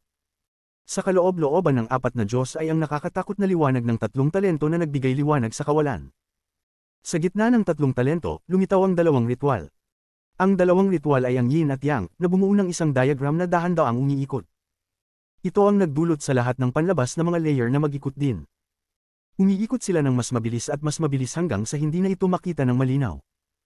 Ang nakakagimbal ay ang bawat isa sa 8 layer ng banal na pagbabayad ay umiikot sa iba't ibang bilis. Mula sa 2 ritual hanggang sa 9 na palasyo, ang 8 iba't ibang uri ng pagbabayad ay bumuo ng 8 vortex na umiikot sa iba't ibang bilis, at nagsanim. Habang ang malalakas na tunog ng kulog ay umuugong sa loob ng umiikot na yin at yang diagram, isang pagsabog ng liwanag na walang kulay ang sumabog. Ngunit naglalaman ito ng pakiramdam ng G. G-Realm. Kasabay nito, ang katawan ni Wang Lin ay umiikot din. Lahat ng mga banal na pagbabayad sa loob ng kanyang katawan ay tumutulad sa mga nasa labas at umiikot. Sa gitna ng yin at yang diagram, ang G-Realm ay ipinanganak. Sa sandaling ipinanganak ang G-Realm, tumigil ang pagbagsak ng katawan ni Wang Lin at tumigil din ang pagkalat ng kanyang origin soul. Lahat ay tumigil at binuksan ni Wang Lin ang kanyang mga mata. Sa sandaling binuksan niya ang kanyang mga mata, ang pulang kidlat ay nagsimulang kumislap sa kanyang mga mata. Ang pulang kidlat na kumakatawan sa G-Realm ay hindi pa lumitaw sa mga mata ni Wang Lin sa loob ng mahigit 1,000 taon. Ang kanyang puting buhok ay kumilos ng walang hangin at isang pulang liwanag ang nagmula sa mga ugat ng kanyang buhok. Sa isang iglap, ang puting buhok ni Wang Lin ay biglang naging pula. Ang pulang liwanag sa kanyang mga mata ay naging mas matindi, at isang nakakatakot na killing intent ang kumalat. Ang G-Realm ay bumaba. Sa malaking sakripisyo at may determinasyong mamatay, hinarap niya ang walang katapusang banal na pagbabayad. Matapos tanggapin ng kanyang katawan ang lahat ng mga pagbabayad, isang piraso ng G-Realm ang ipinanganak. Sa wakas, nakuha ni Wang Lin ang G-Realm na matagal na niyang nawawala. Sa eksaktong sandaling iyon, ang G-Realm na nabuo mula sa 9 na palasyo hanggang 2 ritual sa kawalan ay naging pulang kidlat at dumaan diretso kay Wang Lin. Sa sandaling dumating ito, tumawa si Wang Lin at ang pulang kidlat ay tumagos mula sa kanyang mga mata at damapo sa kanyang kanang kamay. Pagkatapos ay hinawakan ng kanyang kanang kamay ang G-Realm mula sa banal na pagbabayad. Sa sandaling pumasok ang nakakasirang aura sa katawan ni Wang Lin, siya ay sumandal sa Sealed Realm Formation. Ginamit niya ang kanyang katawan, na lubos na pamilyar sa G-Realm, bilang medium upang ilipat ang kapangyarihan ng G-Realm sa Sealed Realm Formation. Ang formation ay umugang at ang mga mahalagang espiritu ay lumitaw upang labanan. Sa sandaling iyon, isang malaking dami ng berdeng sinulid ang lumitaw at nagkalat, pinipigilan ng mga mahalagang espiritu na lumabas. Ang G-Realm mula sa banal na pagbabayad ay dumaan sa katawan ni Wang Lin at pumasok sa formation ng mabilis. Habang ang katawan ni Wang Lin ay tinulak pabalik, ang formation ay parang isang lambat na pinahaba ni Wang Lin. Ang mga mata ni Wang Lin ay naglabas ng pulang kidlat at pagkatapos ay ang kanyang kanang kamay ay sumugod sa Sealed Realm Formation. Ang G-Realm na ipinanganak sa kanyang katawan ay umalis at tumagos sa formation. Ang atakeng ito ay naglalaman ng 2 G-Realms. Ang G-Realm mula sa banal na pagbabayad at ang G-Realm ni Wang Lin ay nagsanib upang bumuo ng isang hindi maisip na impact. Sa sandaling iyon, ang dami ng berdeng sinulid sa Sealed Realm Formation ay tumaas. Kumalat sila tulad ng mga alon at nagdulot ng malawakang pagkawasak ng Sealed Realm Formation. Ang malalakas na tunog ng kulog ay patuloy na umuugong. Sa isang iglap, ang lambat na formation na pinahaba ay nagpakita ng mga palatandaan ng pagkabasag. Isang maliit na butas ang nabuo. Sa sandaling nabuo ang agwat, mga sigaw ang narinig mula sa formation. Ang heaven-splitting axe na nakilala ni Tuo Sen na pag-aari ng kanyang mga ninuno ay lumitaw. Sa sandaling lumitaw ito, ang berdeng sinulid sa formation ay biglang bumagsak at nagsimulang lumaban sa palakol. Bakit hindi ka umalis? Ano ang hinihintay mo? Ang matandang tinig ng Panginoon ng Sealed Realm ay yumeko mula sa formation. Sa sandaling yumeko ang kanyang tinig, ang agwat sa formation ay mas lalo pang pumutok, na nagpapakita ng isang butas na sapat upang dumaan ang isang tao. Hindi nag-atubili si Wang Lin na magbawas ng laki mula sa kanyang katawan ng Ancient God at naging katulad ng isang normal na tao. Hinawakan niya si Li Qianmei at dumaan sila sa agwat. Ang sumalubong sa kanya ay isang banyagang espasyo, ang Ancient Star System. Naroon din ang ilang daang banyagang cultivator na nakasuot ng kakaibang kasuotan na nakatingin sa kanya na may naguluhang ekspresyon. Ang mga cultivator na ito ay mga tao mula sa Ancient Celestial Realm. Ngunit, sa sandaling dumaan siya, ang giant ancient god axe na nakapaloob sa berdeng sinulid ay nakatakas. Walang awa itong bumagsak kay Wang Lin. Sa chop na ito, isang ray ng axe energy na sum-iron ng langit ang tumama kay Wang Lin at dumating agad. Ang ekspresyon ni Wang Lin ay naging mabagsik at sumigaw siya sa ray ng axe energy, isang weapon ka ng ancient gods, at maglalakas loob ka pang atakihin ang iyong amo. Sa sandaling lumapit ang axe energy, ito ay nanginginig na parang nagtatangkang mag-urong. Ngunit, sa huli, kumislap ito at tumagos sa dibdib ni Wang Lin. Ang dugo ay sumabog at isang malaking sugat ang lumitaw sa dibdib ni Wang Lin. Ang kanyang mukha ay naging mapotla at umubos siya ng dugo.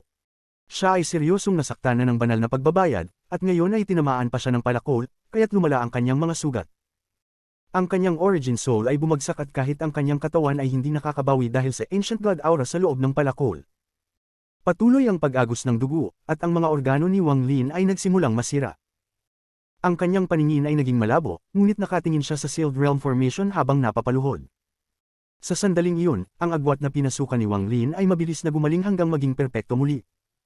Ngunit, ang berdeng sinulid ay sumugod sa agwat ng mabangis at tila kumuha ng ugat. Samantalang ang giant axe ay lumutang sa formation, tinutok ang palakol kay Wang Lin na parang may espiritu sa loob nito na nanonood kay Wang Lin. Pagkalipas ng matagal na panahon, ang giant axe ay dahan-daang nawala sa formation. Habang si Wang Lin ay napipilitang napaatras at malapit ng mawala ng malay, ang mga cultivator mula sa Ancient Star System ay nagising mula sa kanilang pagkabigla. Tinitingnan nila si Wang Lin na may purong killing intent. Ang pagpatay sa pagitan ng Outer at Inner Realms ay walang dahilan. Ito ay maaaring ituring na isang pagpatay sa pagitan ng dalawang magkaibang lahi, at isa lamang ang makakaligtas. Patayin siya. Dumaan siya mula sa Inner Realm at siya ay malubhang nasugatan. Patayin ang taong ito at ipadala siya sa clan, tiyak may gantimpala. Siya ay nasaktan na ng formation spirit at malapit ng mamatay. Patayin. Ang mga tao mula sa Ancient Star System ay puno ng nakakagimbal na killing intent. Ang kanilang mga mata ay walang awa at malupit habang sila ay sumugod kay Wang Lin. Ang mga cultivator ng Outer Realm ay may iba't ibang antas ng cultivation. Ang pinakamababa ay Nirvana Cleanser, at ang pinakamataas ay Peak Nirvana Shatterer. Dahil dito, ang daan-daang cultivator ay sumugod. Lahat kayo ay humihingi ng kamatayan. Si Wang Lin ay napakamahina at malubha ang sugat, ngunit ang kanyang mga mata ay malamig. Ito ang Outer Realm, isang lugar na hindi pa niya napuntahan noon. Ito ang lugar na nais pasukin ng kanyang mga ninuno mula sa Sealed Realm mula sa nakita niya sa Seven-Colored Realm. May araw na darating, ang isang henerasyon ng mga cultivator ay babawiin ang formation na ito at gagawin ang lahat ng mga dayuhan na maging extinct. Magdurugo ang mga ilog sa inyong Outer Realm.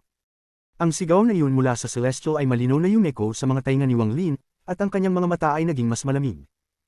Tinitingnan niya ang banyagang star system sa kanyang harapan at ang nawawala na Sealed Realm Formation sa kanyang likuran. Ang isang realm na pagitan ay isang buong buhay para sa maraming tao. Ang mga cultivator ng Outer Realm ay sumugod ng mabilis. Ang kanilang mga nagagalit na ekspresyon at mga mata na puno ng killing intent ay malinaw na pumasok sa paningin ni Wang Lin. Ang mga mata ni Wang Lin ay lumiwanag at ang kanyang kaliwang kamay ay bumuo ng isang seal bago ay point ang kanyang dibdib ng ilang beses. Tahimik niyang sinabi, Celestial Realm, Dev are the body and soul, Heaven Extinction Spell. Noong si Qing Shui ay lumitaw sa Thunder Celestial Realm, siya ay nagsimula ng isang malupit na pagpatay. Ang mga origin soul ng lahat ng mga cultivator na pinatay niya ay nilamon, at ang kanilang laman at dugo ay na-absorb upang maging nutrients para kay Qing Shui upang makabawi. Ang malupit na spell na ito ay nakakatakot, at ito ay nilikha ni Qing Shui. Sa buong buhay niya, tanging kay Wang Lin lang niya ito itinuro at walang iba. Sa buong mundong ito, sa Inner o Outer Realm, tanging sila ni Ching Shui ang nakakaalam ng celestial spell na ito. Anong uri ng celestial spell ito? Malinaw na isang sobrang demonyong spell. Ito ang unang pagkakataon na ginamit ito ni Wang Lin, at mabilis na natuyo ang kanyang katawan hanggang maging parang kalansay. Isang mabagsik na aura ang nagmula sa kanyang katawan, at kahit ang sugat sa kanyang dibdib ay gumalaw upang hindi na damaloy ang dugo. Sa sandaling dumating ang mga cultivator ng Outer Realm, isang demonyong tawa ang Yumeko. Si Wang Lin ay humakbang pasulong at nagbago sa itim na fog bago sumugod sa mga cultivator ng Outer Realm. Isang nakakagimbal na sigaw na puno ng hindi maipaliwanag na takot ang umuugong. Ang ekspresyon ng lahat ng mga cultivator na nakapaligid ay nagbago nang marinig ito. Ang itim na fog ay nagsanib sa mundo at nawala, naiiwan ng cultivator na nahulog. Ang cultivator na ito ay ngayon isang bag ng mga buto at ang kanyang mga mata ay baliw. May matinding takot pa sa kanyang mukha, at ang kanyang katawan ay tuluyang na-drain. Ang kanyang katawan ay bumagsak at naglaho. Ang bangungot ay nagsimula pa lamang para sa mga cultivator ng Outer Realm na nagbabantay sa Sealed Realm Formation. Si Wang Lin, na ngayon ay pumasok na sa Outer Realm at maaaring gamitin ang Spatial Bending at ang Celestial Devouring spell na ito, ay ang kanilang pinakamalaking bangungot. Biglang lumitaw ang itim na fog sa likod ng isang Outer Realm Nirvana Cleanser Cultivator. Wala na siyang oras na lumingon bago niya naramdaman ang pananakit ng kanyang likod. Ang itim na fog ay pumasok sa kanyang katawan at ang kanyang katawan ay lumawak na parang baliw habang siya ay sumisigaw. Ilang saglit lang ay sumabog na ang kanyang katawan. Tumalsik ang dugo kung saan-saan. Nagsimula na ang bangungot. Kabanata 1308 Sen. Ang cultivator na mabilis na lumaki at sumabog ay nagpalabas ng maraming dugo. Ngunit mabilis na nagbalik loob ang dugo at inabsorb ito ng itim na ulap. Pati ang pinagmula ng kaluluwa ng cultivator ay ganap na tinanggal. Ang malungkot na sigaw bago ang kamatayan ay umalingaw sa tahimik na kalawakan at kumalat ng malayo. Habang ang mga cultivator ng Outer Realm ay nagulat, isang matandang lalaki na nasa rurok ng Nirvana Shatterer stage ay mabilis na umatumal, magbuo ng porma sayon. Agad na umatras ang mga cultivator at kanilang inihanda ang mga kamay upang magbuo ng mga selyo. Ang iba't ibang mga marka ay nagsimulang magningning sa pagitan ng kanilang mga kilay. Ngunit bago pa man matapos ang sigaw ng matandang Nirvana Shatterer, nagbago ang kanyang ekspresyon at mabilis siyang umatras. Ang itim na ulap na sumipsap sa cultivator na sumabog ay sumugod patungo sa kanya. Makalipas ang ilang segundo, nawala ang itim na ulap ng walang bakas. Walang pag-aalinlangan na pinabagsak ng matandang Nirvana Shatterer ang lahat ng pinagmulan ng enerhiya sa kanyang katawan at nagputok. Ang pagsabog mula sa kanyang katawan bilang sentro ay mabilis na kumalat. Ang taong ito ay malubha ang sugat. Kung ikakalat natin ang ating enerhiya, hindi siya makakalapid, ngunit bago niya pa matapos ang pagsasalita, ang itim na ulap ay lumitaw sa kalawakan sa likod niya. Sa loob ng itim na ulap ay isang pares ng mga mata na may kasamang pulang kidlat. Ito ang G-Realm. Sa isang kisap mata, naging kasing lamig ito ng pinakamalamig na gabi ng taglamig. Ang pulang kidlat ay nakakuha ng pansin ng lahat ng mga cultivator dito. Ang dugo pulang G-Realm ay naging tanging bagay sa kanilang isipan. Lalo na ang mga mata ng matandang Nirvana Shatterer ay kumitid habang iniiwasan ng mga ito ang pulang kidlat. Ang pulang kidlat ay tumama mula sa itim na ulap at sumugod patungo sa matandang lalaki. Umungol ang matanda at inilabas ang kanyang kanang kamay upang bumuo ng isang selyo, at malakas na tinapik ang hangin ng ilang beses habang umatras. Ang kanyang kaliwang kamay ay umabot sa kalawakan at isang kalasag na may kakaibang mukha ang biglang lumitaw sa kanyang harapan. Hindi pa nararanasan ng matandang lalaki ang isang krisis ng kamatayan na kasing tindi ng nararamdaman niya ngayon, at siya'y nakatuon lamang sa pulang kidlat. Ang mundo ay malaki at ang kalawakan ay walang hanggan, at bagamat marami ang mga cultivator sa paligid niya, hindi pa siya nakakaramdam ng ganitong kalungkutan. Sa mga sandaling iyon, lahat ng mga bituin, langit, at mga cultivator sa paligid ay naglaho. Ang tanging bagay na naiwan sa mga mata ng matanda ay ang pulang kidlat na mabilis na lumalapit. Ang kanyang kanang kamay ay naglalaman ng buong lakas ng kanyang Nirvana Shatterer at habang tinapik niya ang kanyang kamay, mga alon ng makapangyarihang enerhiya ng pinagmulan ng sumabog. Ang mga ito ay naging iba't ibang spell upang pigilan ang pulang kidlat, ngunit ang pulang kidlat ay mas malakas kaysa sa anumang inaasahan. Ang isang malakas na tunog ng kulog ay umalingaw sa isang kisap mata. Ang mga spell na ginamit ng matanda ay hindi kayang pigilan ng pulang kidlat, at lahat ng ito ay gumuho ng mabilis. Ang pulang kidlat ay tumagos sa lahat ng ito at sumugod sa kalasag na may kakaibang mukha. Ang mukha ng matanda ay naging abo at ang kanyang mga kamay ay nasa kalasag. Ang mga ugat sa kanyang mukha ay namaga at siya'y sumigaw ng malakas, espiritu ng mga ninuno, protektahan, ngunit bago niya pa matapos magsalita, ang pulang liwanag ay tumama sa kalasag na may kakaibang mukha. Nagkaroon ng mga tunog na parang pagkabasag at pumasok ito sa mga tainga ng lahat ng mga cultivator sa paligid. Nakatitig sila ng walang malay sa lahat ng ito, at ang kanilang mga mata ay nagpapakita ng hindi maipaliwanag na takot at pangamba. Ang kakaibang mukha sa kalasag ay kumilos nang lumapit ang pulang kidlat, at ito'y tila tinatanggap ang pulang kidlat. Ang pulang kidlat ay pumasok sa bibig nito, at isang malakas na tunog ng kulog ang umalangaw sa loob. Ang kakaibang mukha ay naglabas ng isang malungkot na sigaw bago gumuho habang tinatagos ng pulang kidlat. Ang pulang kidlat ay tumama sa kalasag at pumutok ito. Habang ang kalasag ay gumuho, ang pulang kidlat ay kumawala mula rito at pumasok sa katawan ng matanda. Ang kanyang katawan ay nanginginig at ang kanyang mga mata ay naging malabo habang dumadaloy ang itim na dugo mula sa kanyang mga butas ng katawan. Ang pulang kidlat ay pumasok sa kanyang katawan, at sa sandaling matamaan nito ang pinagmulan ng kanyang kaluluwa, gumuho ito ng walang kalaban-laban. Gumuho ang kanyang kaluluwa at ang pinagmulan ng kanyang kaluluwa ay nawala. Pagkatapos, ang lahat ng buhay ay nawala mula sa kanyang katawan. Ang itim na ulap ay pinalibutan ng katawan ng matanda, at ilang sandali pa, umalis ang itim na ulap, na nag-iiwan ng isang bag ng mga buto na naging abo. Isa bang cultivator mula sa Outer Realm ito, isang malungkot na boses ang nagmula sa itim na ulap at umalangaw sa buong kalawakan. Ang paglitaw ng boses na ito ay nagbigay daan sa takot at pangamba na matagal nang nag-ipon sa mga puso ng mga cultivator. Ang itim na ulap ay tulad ng isang bangungot. Sa sandaling makatagpo sila nito, sila'y mamamatay ng miserable. Ang mga cultivator mula sa Inner Realm ay parang mga tupa sa kanila, hindi karapat-dapat na ituring na banta. Naniniwala pa nga sila na sila ang langit na daan ng Inner Realm. Ang bawat isa sa mga tao ng Ancient Star System ay maaaring maging langit na daan ng mga cultivator mula sa Inner Realm. Ang Inner Realm ay parang isang desyertong puno ng mga ligaw na tao. Ngunit sa mga sandaling ito, lahat ng mga pag-iisip na iyon ay gumuho at ang kanilang mga mata ay napuno ng matinding takot. Wala silang pag-aalinlangan na umatras. Wala silang lakas ng loob na lumaban, at ang tanging naiisip nila ay tumakas, tumakas, tumakas. Ang anyo ni Wang Lin ay bahagyang nakikita sa loob ng itim na ulap habang siya'y nilala pa ang mga labi. Ang spell ng pagsipsip na ito ay labis na malakas. Pagkatapos labing ilang tao, mabilis na gumaling ang mga sugat ni Wang Lin. Ang pakiramdam ng ginhawa matapos siyang lamapan ng isang tao ay parang pagkain ng isang celestial na prutas. Ito ay nakalulugod at mahirap tigilan. Ang kanyang mga mata ay kumislap ng pula. Sa sandaling magtangkang magtakbuhan ng daan-daang cultivator, ngumiti si Wang Lin at lumabas mula sa itim na ulap patungo sa kanila. Ang kanyang katawan ay payat at pinalilibutan ng itim na ulap na parabang siya ay bagong lumabas mula sa impyerno. Ngayon ay sumugod siya at dumating sa tabi ng isang cultivator mula sa Outer Realm. Ang cultivator na ito ay hindi matanda, mukhang isang kabataan. Ang kanyang mga mata ay puno ng hindi maipaliwanag na takot. Nang dumating si Wang Lin, nakalimutan niyang lumaban at sumigaw. Ngunit nagsimula lamang ang kanyang sigaw nang bigla itong huminto. Hawak ng kaliwang kamay ni Wang Lin ang leeg ng kabataan at agad siyang sumugod ng hindi tumigil. Habang si Wang Lin ay umaabante, ang leeg ng kabataan ay sinakaw kaya hindi siya makapaglabas ng tunog. Ang kabataan ay nanginginig ng malakas habang ang itim na ulap ay lumabas mula sa kanyang katawan. Agad na natuyo ang kanyang katawan, at ang kanyang pinagmulan ng kaluluwa, pinagmulan ng enerhiya, at buhay ay isinipsip ng kaliwang kamay ni Wang Lin. Ang kanyang mga mata ay lumaki, at sa sandaling magdilim ang kanyang mga mata, sumabog ang kanyang katawan. Pati ang kanyang dugo ay isinipsip ni Wang Lin.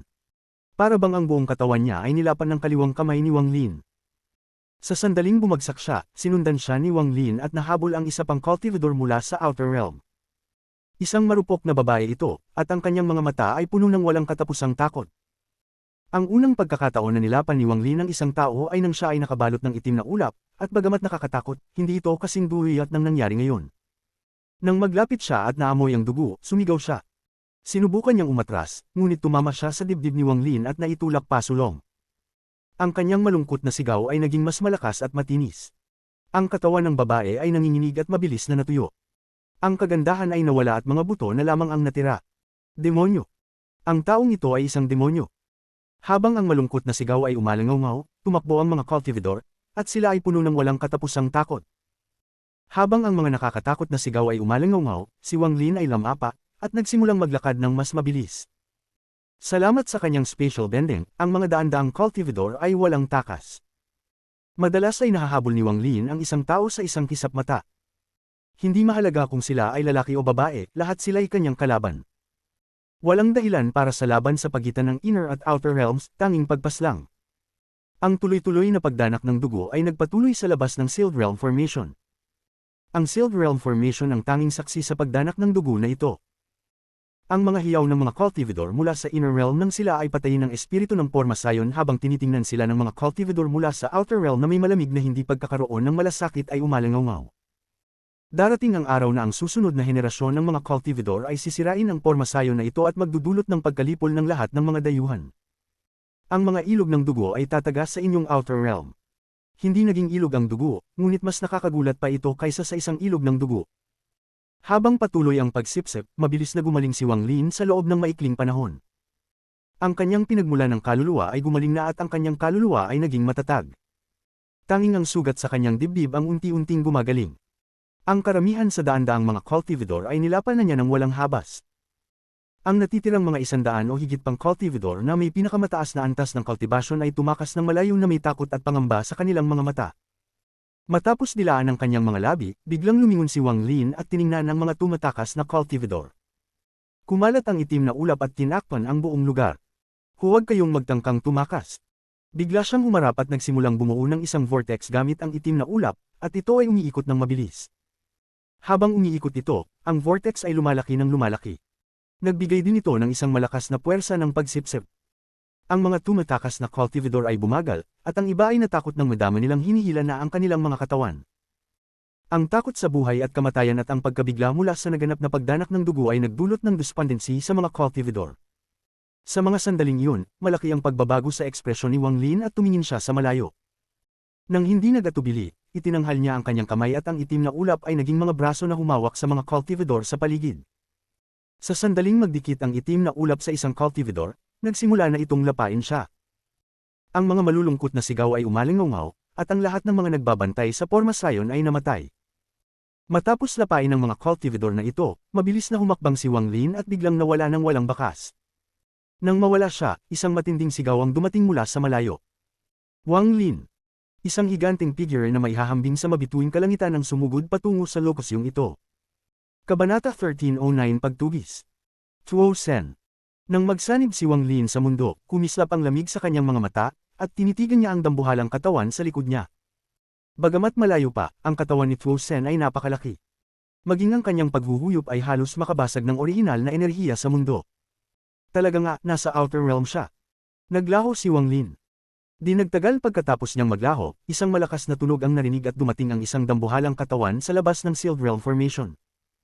Amoy na amoy ang matinding presensya ng dugo mula sa kanyang katawan.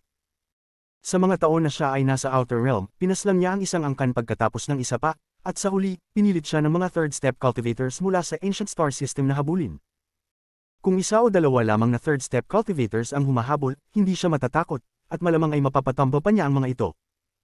Ngunit hindi lang isa o dalawa, kundi 3 third step cultivators ang humahabol sa kanya. Isa sa mga ito ay nasa spirit void stage. Bagamat hindi pa siya dumaan sa retribution, kaya na niyang gamitin ang mga spell na kayang magwasak ng langit. Ang bagay na ito lamang ay sapat na upang magdulot ng sakit sa ulo kay Tuo Sen. Si Tuo Sen ay sugatan na nang pumutok siya sa Sealed Realm Formation, at kinailangan niyang pasabugan ang mga nahuling third step cultivators sa kanyang mga bituin, kaya't siya ay nasa pinakamahina niyang kondisyon. Ngunit ang katawan niya ay isang tunay na ancient god body na hindi kayang ikumpara ni Wang Lin. Ang katawan niya ay isang tunay na katawan ng Royal Ancient God na nakaligtas sa napakaraming taon. Ang lakas nito ay hindi kayang sukatin.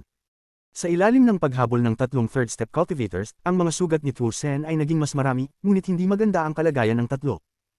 Sila ay sugatan din, at walang sinuman sa kanila ang nakakatalo sa isa't isa. Ang tanging makapangyarihang cultivator sa Spirit Void stage ay nakapagbigay ng matinding dagok kay Tuo Sen, kaya't napilitan siyang umatras ng galit. Nilipol niya ang lahat ng buhay na nakita at ang 3 third step cultivators ay hindi tila gustong itulak siya ng sobra.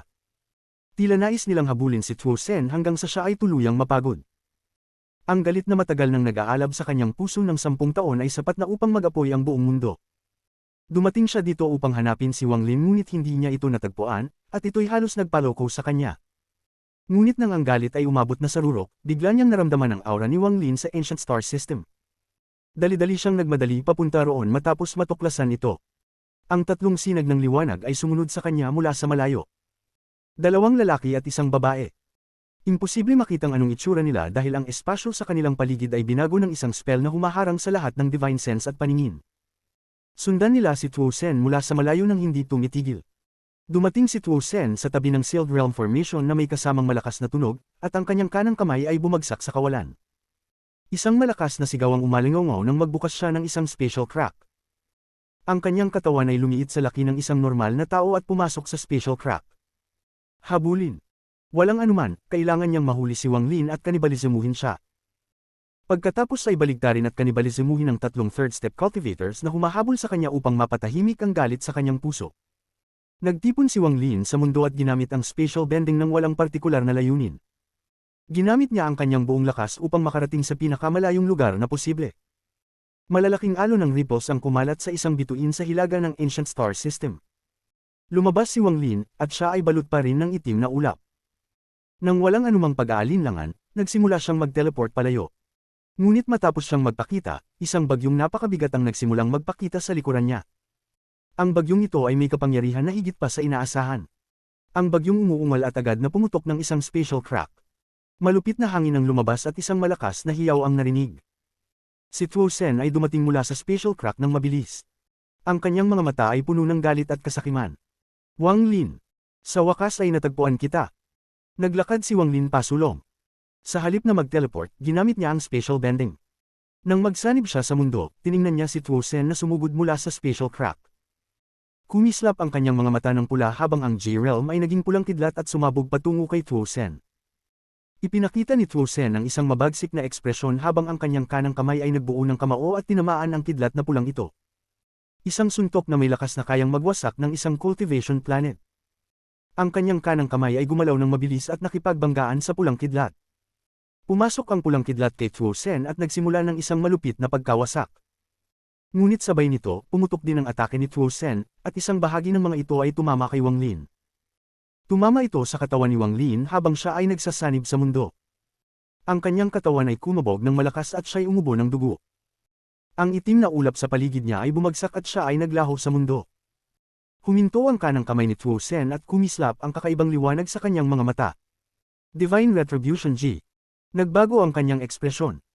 Hindi niya kayang sirain ang pulang kidlat sa loob ng kanyang katawan, kaya't patuloy itong nagdudulot ng pagkawasak sa loob niya. Ngunit hindi ito malaki kumpara sa mabilis na paggaling ng isang ancient god. Ngunit si Tuo Sen ay sugatan na, kaya't nagdulot ito ng isang nakatagong panganib. Habang papalapit siya upang magpatuloy sa paghabol, bigla siyang nagkunwaring hindi nagsasaya. Ang tatlong sinag ng liwanag sa likuran niya ay mabilis na humarurot. Mula nang dumating siya dito, sila ay sumunod sa kanya. Nang makita nila ang pulang kidlat, agad nilang nakilala ito. At sa mga sandaling yun, hindi na sila nag-atubili at nagsimulang magtulungan sa pag-abot kay Tuo Sen. Si Wang Lin ay dahan-dahan na lumabas mula sa kakulangan ng espasyo sa Ancient Star System. Ang kanyang mukha ay mapatla at umubos siya ng isa pang bangkos ng dugo. Ang sugat sa kanyang dibdib ay muling napunit at ang dugo ay kumuli sa kanyang mga damit. Ang sugat na ito ay mayroong aura ng Heaven-Splitting Axe, kaya't napakahirap para sa isang ancient god na gumaling mula rito. Maliban kung mapapalayas niya ang aura na ito, magtatagal ng matagal bago ito maghilim. Hindi na nagulat si Wang Lin na makita si Tuo Sen dito. Ngunit kahit alam niyang naruroon si Tuo Sen at nais siyang patayin, paano nga ba siya makakaalis ng walang takot sa sariling kamatayan? Pagkatapos na magbalik ang kanyang katawan, inilag ni Wang Lin ang kanyang kaliwang kamay at lumitaw ang dugo ng espada. Nag-teleport siya ng walang alinlangan. Maliban sa G-Realm, mayroon pa siyang espada ng dugo. Ang espadang ito ay isa ring ancient god na kayamanan. Kahit hindi ito makatalo sa Heaven-Splitting Axe, kaya nitong magdulot ng malaking pinsala sa mga ancient god. Sa maikling contact ni Wang Lin kay Tuo Sen, napansin niyang si Tuo Sen ay mas mahina kaysa noong siya ay nasa Land of the Ancient God. Higit pa rito, sa pamamagitan ng karunungan ni Wang Lin at ang kanyang pag-unawa kay Tuo Sen, wala na siyang pagdududa na hindi magtatago si Tuo Sen.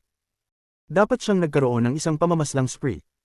Siguradong mag-aakit ito ng atensyon mula sa mga third-step cultivators mula sa Ancient Star System, at maaaring habulin siya. Maliban sa pagwasak sa Sealed Realm Formation, ang mga sugat ni Tuo Sen ay tiyak mula sa mga atake. Mukha siyang pagod, kaya't ipinagpapalagay ko na siya ay hinahabol din. Ang mga mata ni Wang Lin ay kumislap at siya ay mabilis na nag-teleport. Ang kanyang katawan ay kumilos sa espasyo, at sa bawat galaw, siya ay tumawid ng hindi mabilang na distansya. Pagkatapos ng ilang sandali, napansin ni Wang Lin na wala ng tanda si Tuo Sen sa likod niya, na nagpatibay sa kanyang hinala. Gayunpaman, alam niya na ang lahat ng ito ay magiging panandalian lamang. Dapat may dahilan kung bakit si Tuo Sen ay kaya magyabang dito sa loob ng napakatalas na taon, at kung gaano kalakas ang kanyang katawan, kakaunti ang makakapatay sa kanya. Si Tuo Sen ay hahabol sa kanya sa lalong madaling panahon, tiyak na tiyak ito ni Wang Lin. Wala siyang gaanong oras, kailangan niyang magtulungan upang mabilis na bumalik sa kanyang pinagmulan. Sa sandaling iyon, nagtakbo siya ng mabilis at nagmamadali sa espasyo. Hanggang matalo ko si Tuo Sen, maaari ko nang ipadala si Li Qianmei kay Dao Master Blue Dream. Kanina, nang kanibalismi ko ang daan-daang cultivators, kinuha ko rin ang kanilang mga alaala. Ang Blue Dream Dao Master ay isa sa 5 guro sa Ancient Star System. Siya ay nakatira sa Mount Blue sa Blue Silk Clan. Habang nag-teleport si Wang Lin, naglakbay siya sa mga bituin. Pagkalipas ng ilang sandali, kumislap ang malamig na liwanag sa kanyang mga mata. Nadama niyang may isang cultivation planet sa distansya, at maraming cultivators mula sa Ancient Star System ang nakatira doon. Ngayon hindi ako pwedeng maging maawin. Ako ay ipinanganak sa Inner Realm, at balang araw ang Inner at Outer Realms ay maglalaban ng buo. Ang pagpatay ng isa pang tao ngayon ay magpapahina sa Outer Realm. Isang labanan ito sa pagitan ng dalawang realm, wala itong tama o mali. Pabilis ng pabilis ang bilis ni Wang Lin habang nag-iisip, at ang mga tunog ng pagpapaputok ay naririnig mula sa kanyang katawan. Ang itim na ulap ay bumalik at nagdala sa kanya patungo sa planetang pagsasanay. Lumipad siyang mas mabilis habang binabaybay ang espasyo at papalapit sa planetang pagsasanay. Ang planetang pagsasanay sa harap niya ay madilim at puno ng mga latian. Ang espiritual na enerhiya ay sobrang siksik, at hindi lamang cultivators ang naroon kundi pati na rin isang malaking bilang ng mga spirit beast. Ngunit isang kakaibang bagay ay nagbabadya, ang planeta ay puno ng sama ng loob. Ang sama ng loob ay sobrang tindi na tila umaabot hanggang sa kalangitan. Nang maglapit siya, isang matalim na sigaw ang nanggaling mula sa planeta, at ang formation sa paligid nito ay kumilos. Nalaman nito ang pagdating ni Wang Lin. Ngunit ang bilis ng pagpapagana ng formation ay napakabagal para kay Wang Lin. Sa isang kisap mata, pumasok siya sa formation habang ito ay nagbukas. Ang itim na ulap ay nahati sa daan-daang, libu-libong, at 10,000 bahagi na kumalat sa planetang pagsasanay, at nagsimula itong kanibalismi ng mabilis. Ang malungkot na sigaw ay umabot sa langit sa planetang pagsasanay na puno ng sama ng loob. Ang lahat ng cultivators ay napapalibutan ng itim na ulap. Ang kanilang laman ay natutuyo at ang lahat ng kanilang buhay at dugo ay naubos ng itim na ulap. Isang matandang lalaki na may suot na berde ang lumipad mula sa planetang pagsasanay at umatungal. Anong demonyong cultivator ang nangangahas pumunta sa aking devil na planet upang kumain? Ang isang berdeng aura ay nakapalibot sa kanya. Isang cultivator na umabot na sa unang Heaven's Blight. Isang malakas na cultivator. Ang mga mata ni Wang Lin ay kumislap ng malamig at dinilaan ng kanyang labi. Pagkatapos, ang buong katawan niya ay naging isang sinag ng G-Realm Lightning na pumutok sa ulap at tumama sa matandang lalaki. Nagbago ang ekspresyon ng matandang lalaki at papapalaban na siya nang biglang lumabas ang isang madilim na boses. Tigil. Sa isang salita, tumigil ang katawan ng matandang lalaki sa isang sandali, at ang paghinto na iyon ay ang pagkakaibang buhay at kamatayan. Ang pulang kidlat na naging Wang Lin ay tumama sa matandang lalaki, at siya'y nagbigay ng isang malungkot na sigaw. Agad na pinalibutan siya ng itim na ulap. Kabanata 1310 Samahan. Ang spell ng Celestial Devour ay umaasa sa pagwasak ng lahat at pagsipsip ng lahat ng ito. Biglang bumagsak ang katawan ng matandang lalaki. Nakakagulat, ang kanyang laman at dugo ay hindi kumalat, kundi mabilis na sinunog at naging abo. Usok ang lumabas mula sa bumagsak na katawan ng matandang lalaki, at lumitaw ang katawan ni Wang Lin. Ang kanyang mukha ay namumula, ngunit may isang malabong itim na linya sa pagitan ng kanyang mga kilay. Pagkatapos niyang magpakita, hindi siya tumigil. Pumasok siya sa planetang pagsasanay. Bawat lugar na pinagdadaanan niya, ang itim na usok ay sumugod sa bawat cultivator na nadaanan niya. Lahat sila ay nagbigay ng malungkot na mga sigaw at ang kanilang mga katawan ay natuyo. Ang kanilang laman at dugo ay sinipsip ni Wang Lin. Pagkalipas ng isang sandali, ang lahat ng mga cultivator sa planetang pagsasanay ay naubos. Ang katawan ni Wang Lin ay napapalibutan ng isang ulap ng mabagsik na itim na usok na halos parang demonyong apoy. Habang lumulutang siya sa hangin, walang awa niyang inabot ang lupa.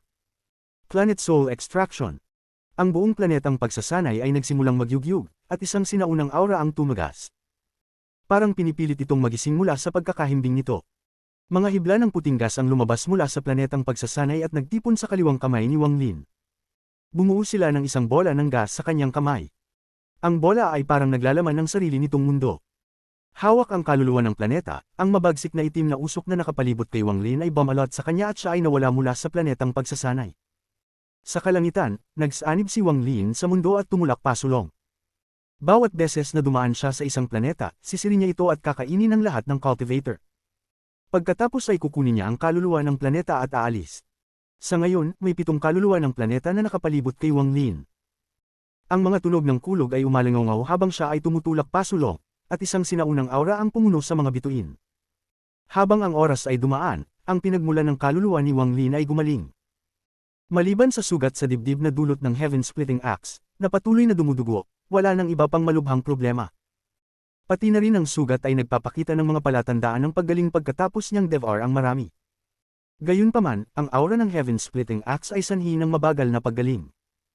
Kung hindi ko pipilitin itong aura na ito, masyadong matagal bago gumaling ang sugatang ito. Ang mga mata ni Wang Lin ay naging malamig habang tinitingnan ng maliwanag na sistemang bituin sa kanyang harapan. Ang pagsipsip ng laman at dugo ng mga ordinaryong cultivator ay hindi sapat upang mapilitang lumabas ito. Kailangan kong sumipsip ng sinaunang kapangyarihan ng Diyos, sa sistemang ito ng sinaunang mga bituin, isa lang ang alam kong lugar kung saan ako makakahanap ng kapangyarihan ng sinaunang Diyos. Iyon ay ang Moon Clan. Ang mga mata ni Wang Lin ay kumislap at nagbigay ng isang malamig na hininga. Naglakad siya, nagsanib sa mundo, at mabilis na tumulak patungo sa lokasyon ng Moon Clan sa kanyang alaala. Ang Moon Clan ay may maraming malalakas na cultivator, kabilang ang maraming mga matandang nilalang na nabubuhay na sa loob ng maraming taon. Parang isang pugad ng mga dragon at tigre, panganib sa bawat hakbang. Ngunit may ibang plano si Wang Lin. Alam niyang sa mga nakaraang taon, hindi wasak ang Moon Clan ni Tuo Sen. Dahil hindi titigil si Tuo Sen sa pagtugi sa akin, akitin ko na lang siya sa Moon Clan. Gusto kong makita kung paano sila lalaban. Ang tingin ni Wang Lin ay naging malamig habang nagsanib siya sa mundo at nawala. Napakalayo ng Moon Clan mula sa kinaroroonan ni Wang Lin. Hindi pa siya nakapunta doon, at tanging ang direksyon mula sa isang kasapi ng Moon Clan na kanyang siniyasat sa Seven-Colored Realm ang alam niya. Alam niyang isang spatial bending lang ay hindi sapat, kaya kailangan niyang gawin ito ng ilang beses. Habang tumutulak siya, wala siyang oras para tumingin sa sinaunang sistemang bituin. Iba ang Outer Realm mula sa Inner Realm. Kahit gaano kaliwanag ang Inner Realm, parang may nararamdaman kang kalabuan, parang may nakatagong bagay. Parang sila ay nasa isang kulungan. Kung hindi ka pa nakapunta sa Outer Realm, hindi mo mararamdaman ito. Akala mo lang ay ganito palagi ang mundo. Para sa mga cultivator ng Outer Realm, ang Inner Realm ay isang kulungan na naglalaman ng bagay na kanilang hinahangad. Dahil sa Sealed Realm Formation, kaya nilang maglunsad ng planong laban sa Inner Realm. Kung ito man ay ang 7 kulay na Dao Fruit, pagbagsak ng Celestial Realms, o pagpapatanim ng mga Tridor, lahat ito ay lubos na nagpapahina sa Inner Realm. Napakahirap makalabas sa Inner Realm, ngunit hindi mahirap para sa mga tao mula sa Outer Realm na pumasok.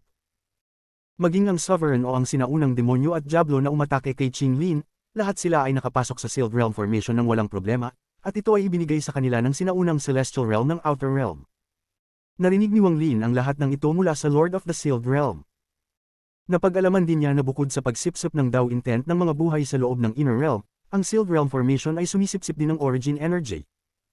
Ang Origin Energy sa Inner Realm ay tila walang hanggan, ngunit sa katunayan, ito ay pinalakas sa paglipas ng mga taon. Gayunpaman, ito ay walang hanggan sa Outer Realm.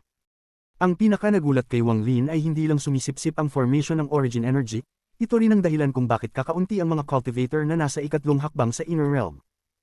Sa loob ng mga taon, may mga henyo na nakabuo ng kanilang sariling essences at kailangan na lang nilang makumpleto ito upang makarating sa ikatlong hakbang. Gayunpaman, dahil sa formation, hindi nila natapos ang kanilang mga essences, at sila ay namatay habang lumilipas ang panahon. Lahat ng ito ay dulot ng kakulangan ng Just Flames, na siyang pinakamahalagang bahagi ng pagiging isang cultivator sa ikatlong hakbang. Pati ang mga cultivator na nakarating na sa ikatlong hakbang ay kailangang magtago dahil sa Sealed Realm Formation, upang maiwasan na mawala ang kanilang mga essences. Dahil sa Sealed Realm Formation, wala ni isang piraso ng Just Flame sa Inner Realm.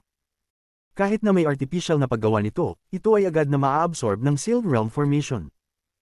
Ang tanging paraan para makakuha ng Just Flames at payagan ng kanilang essence na lumago ay magtungo sa Outer Realm o maging isang especially iya para sa Outer Realm, tulad ni The Wastewater.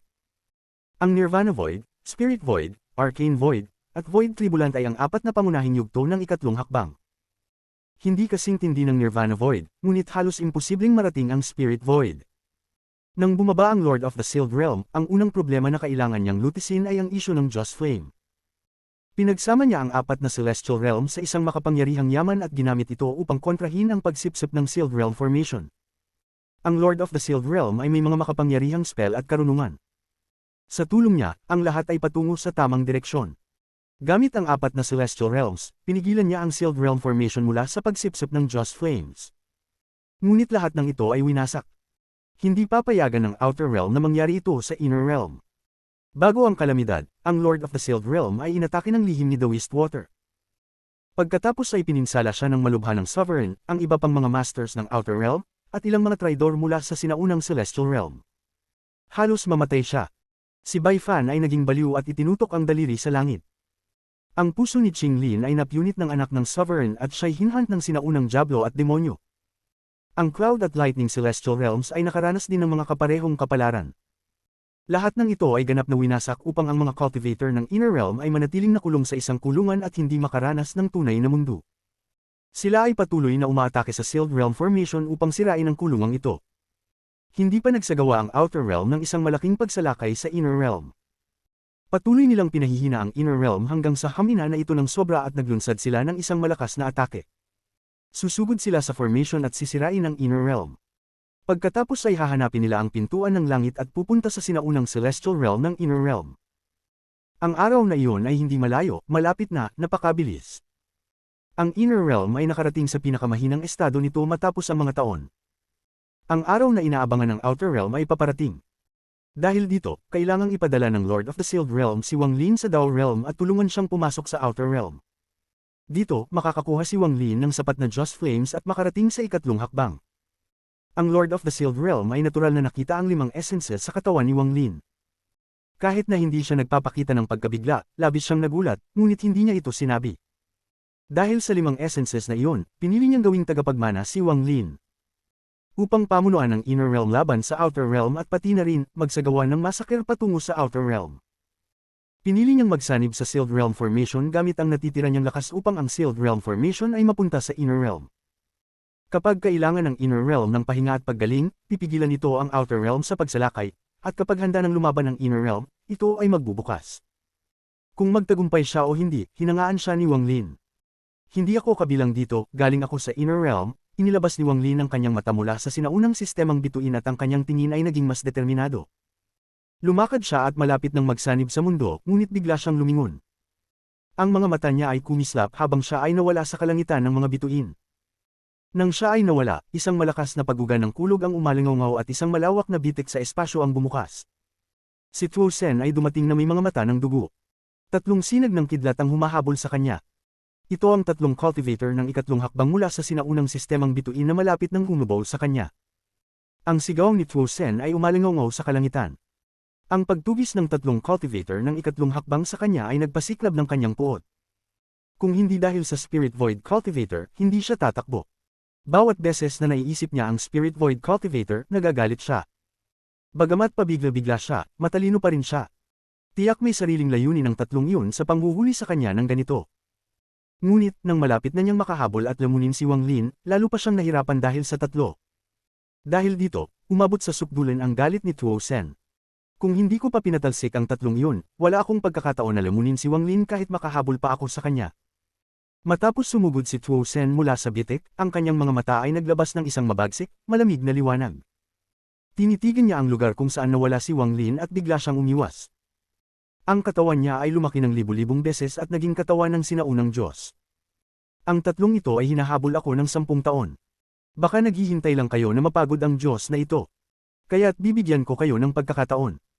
Ang sigaw ni Tuo Sen ay umugang sa buong kalawakan at ang espasyo mismo ay nanginginig. Lumiko siya at kumuha ng hakbang patungo sa 3 tao na humahabol sa kanya sa pamamagitan ng bitik sa espasyo.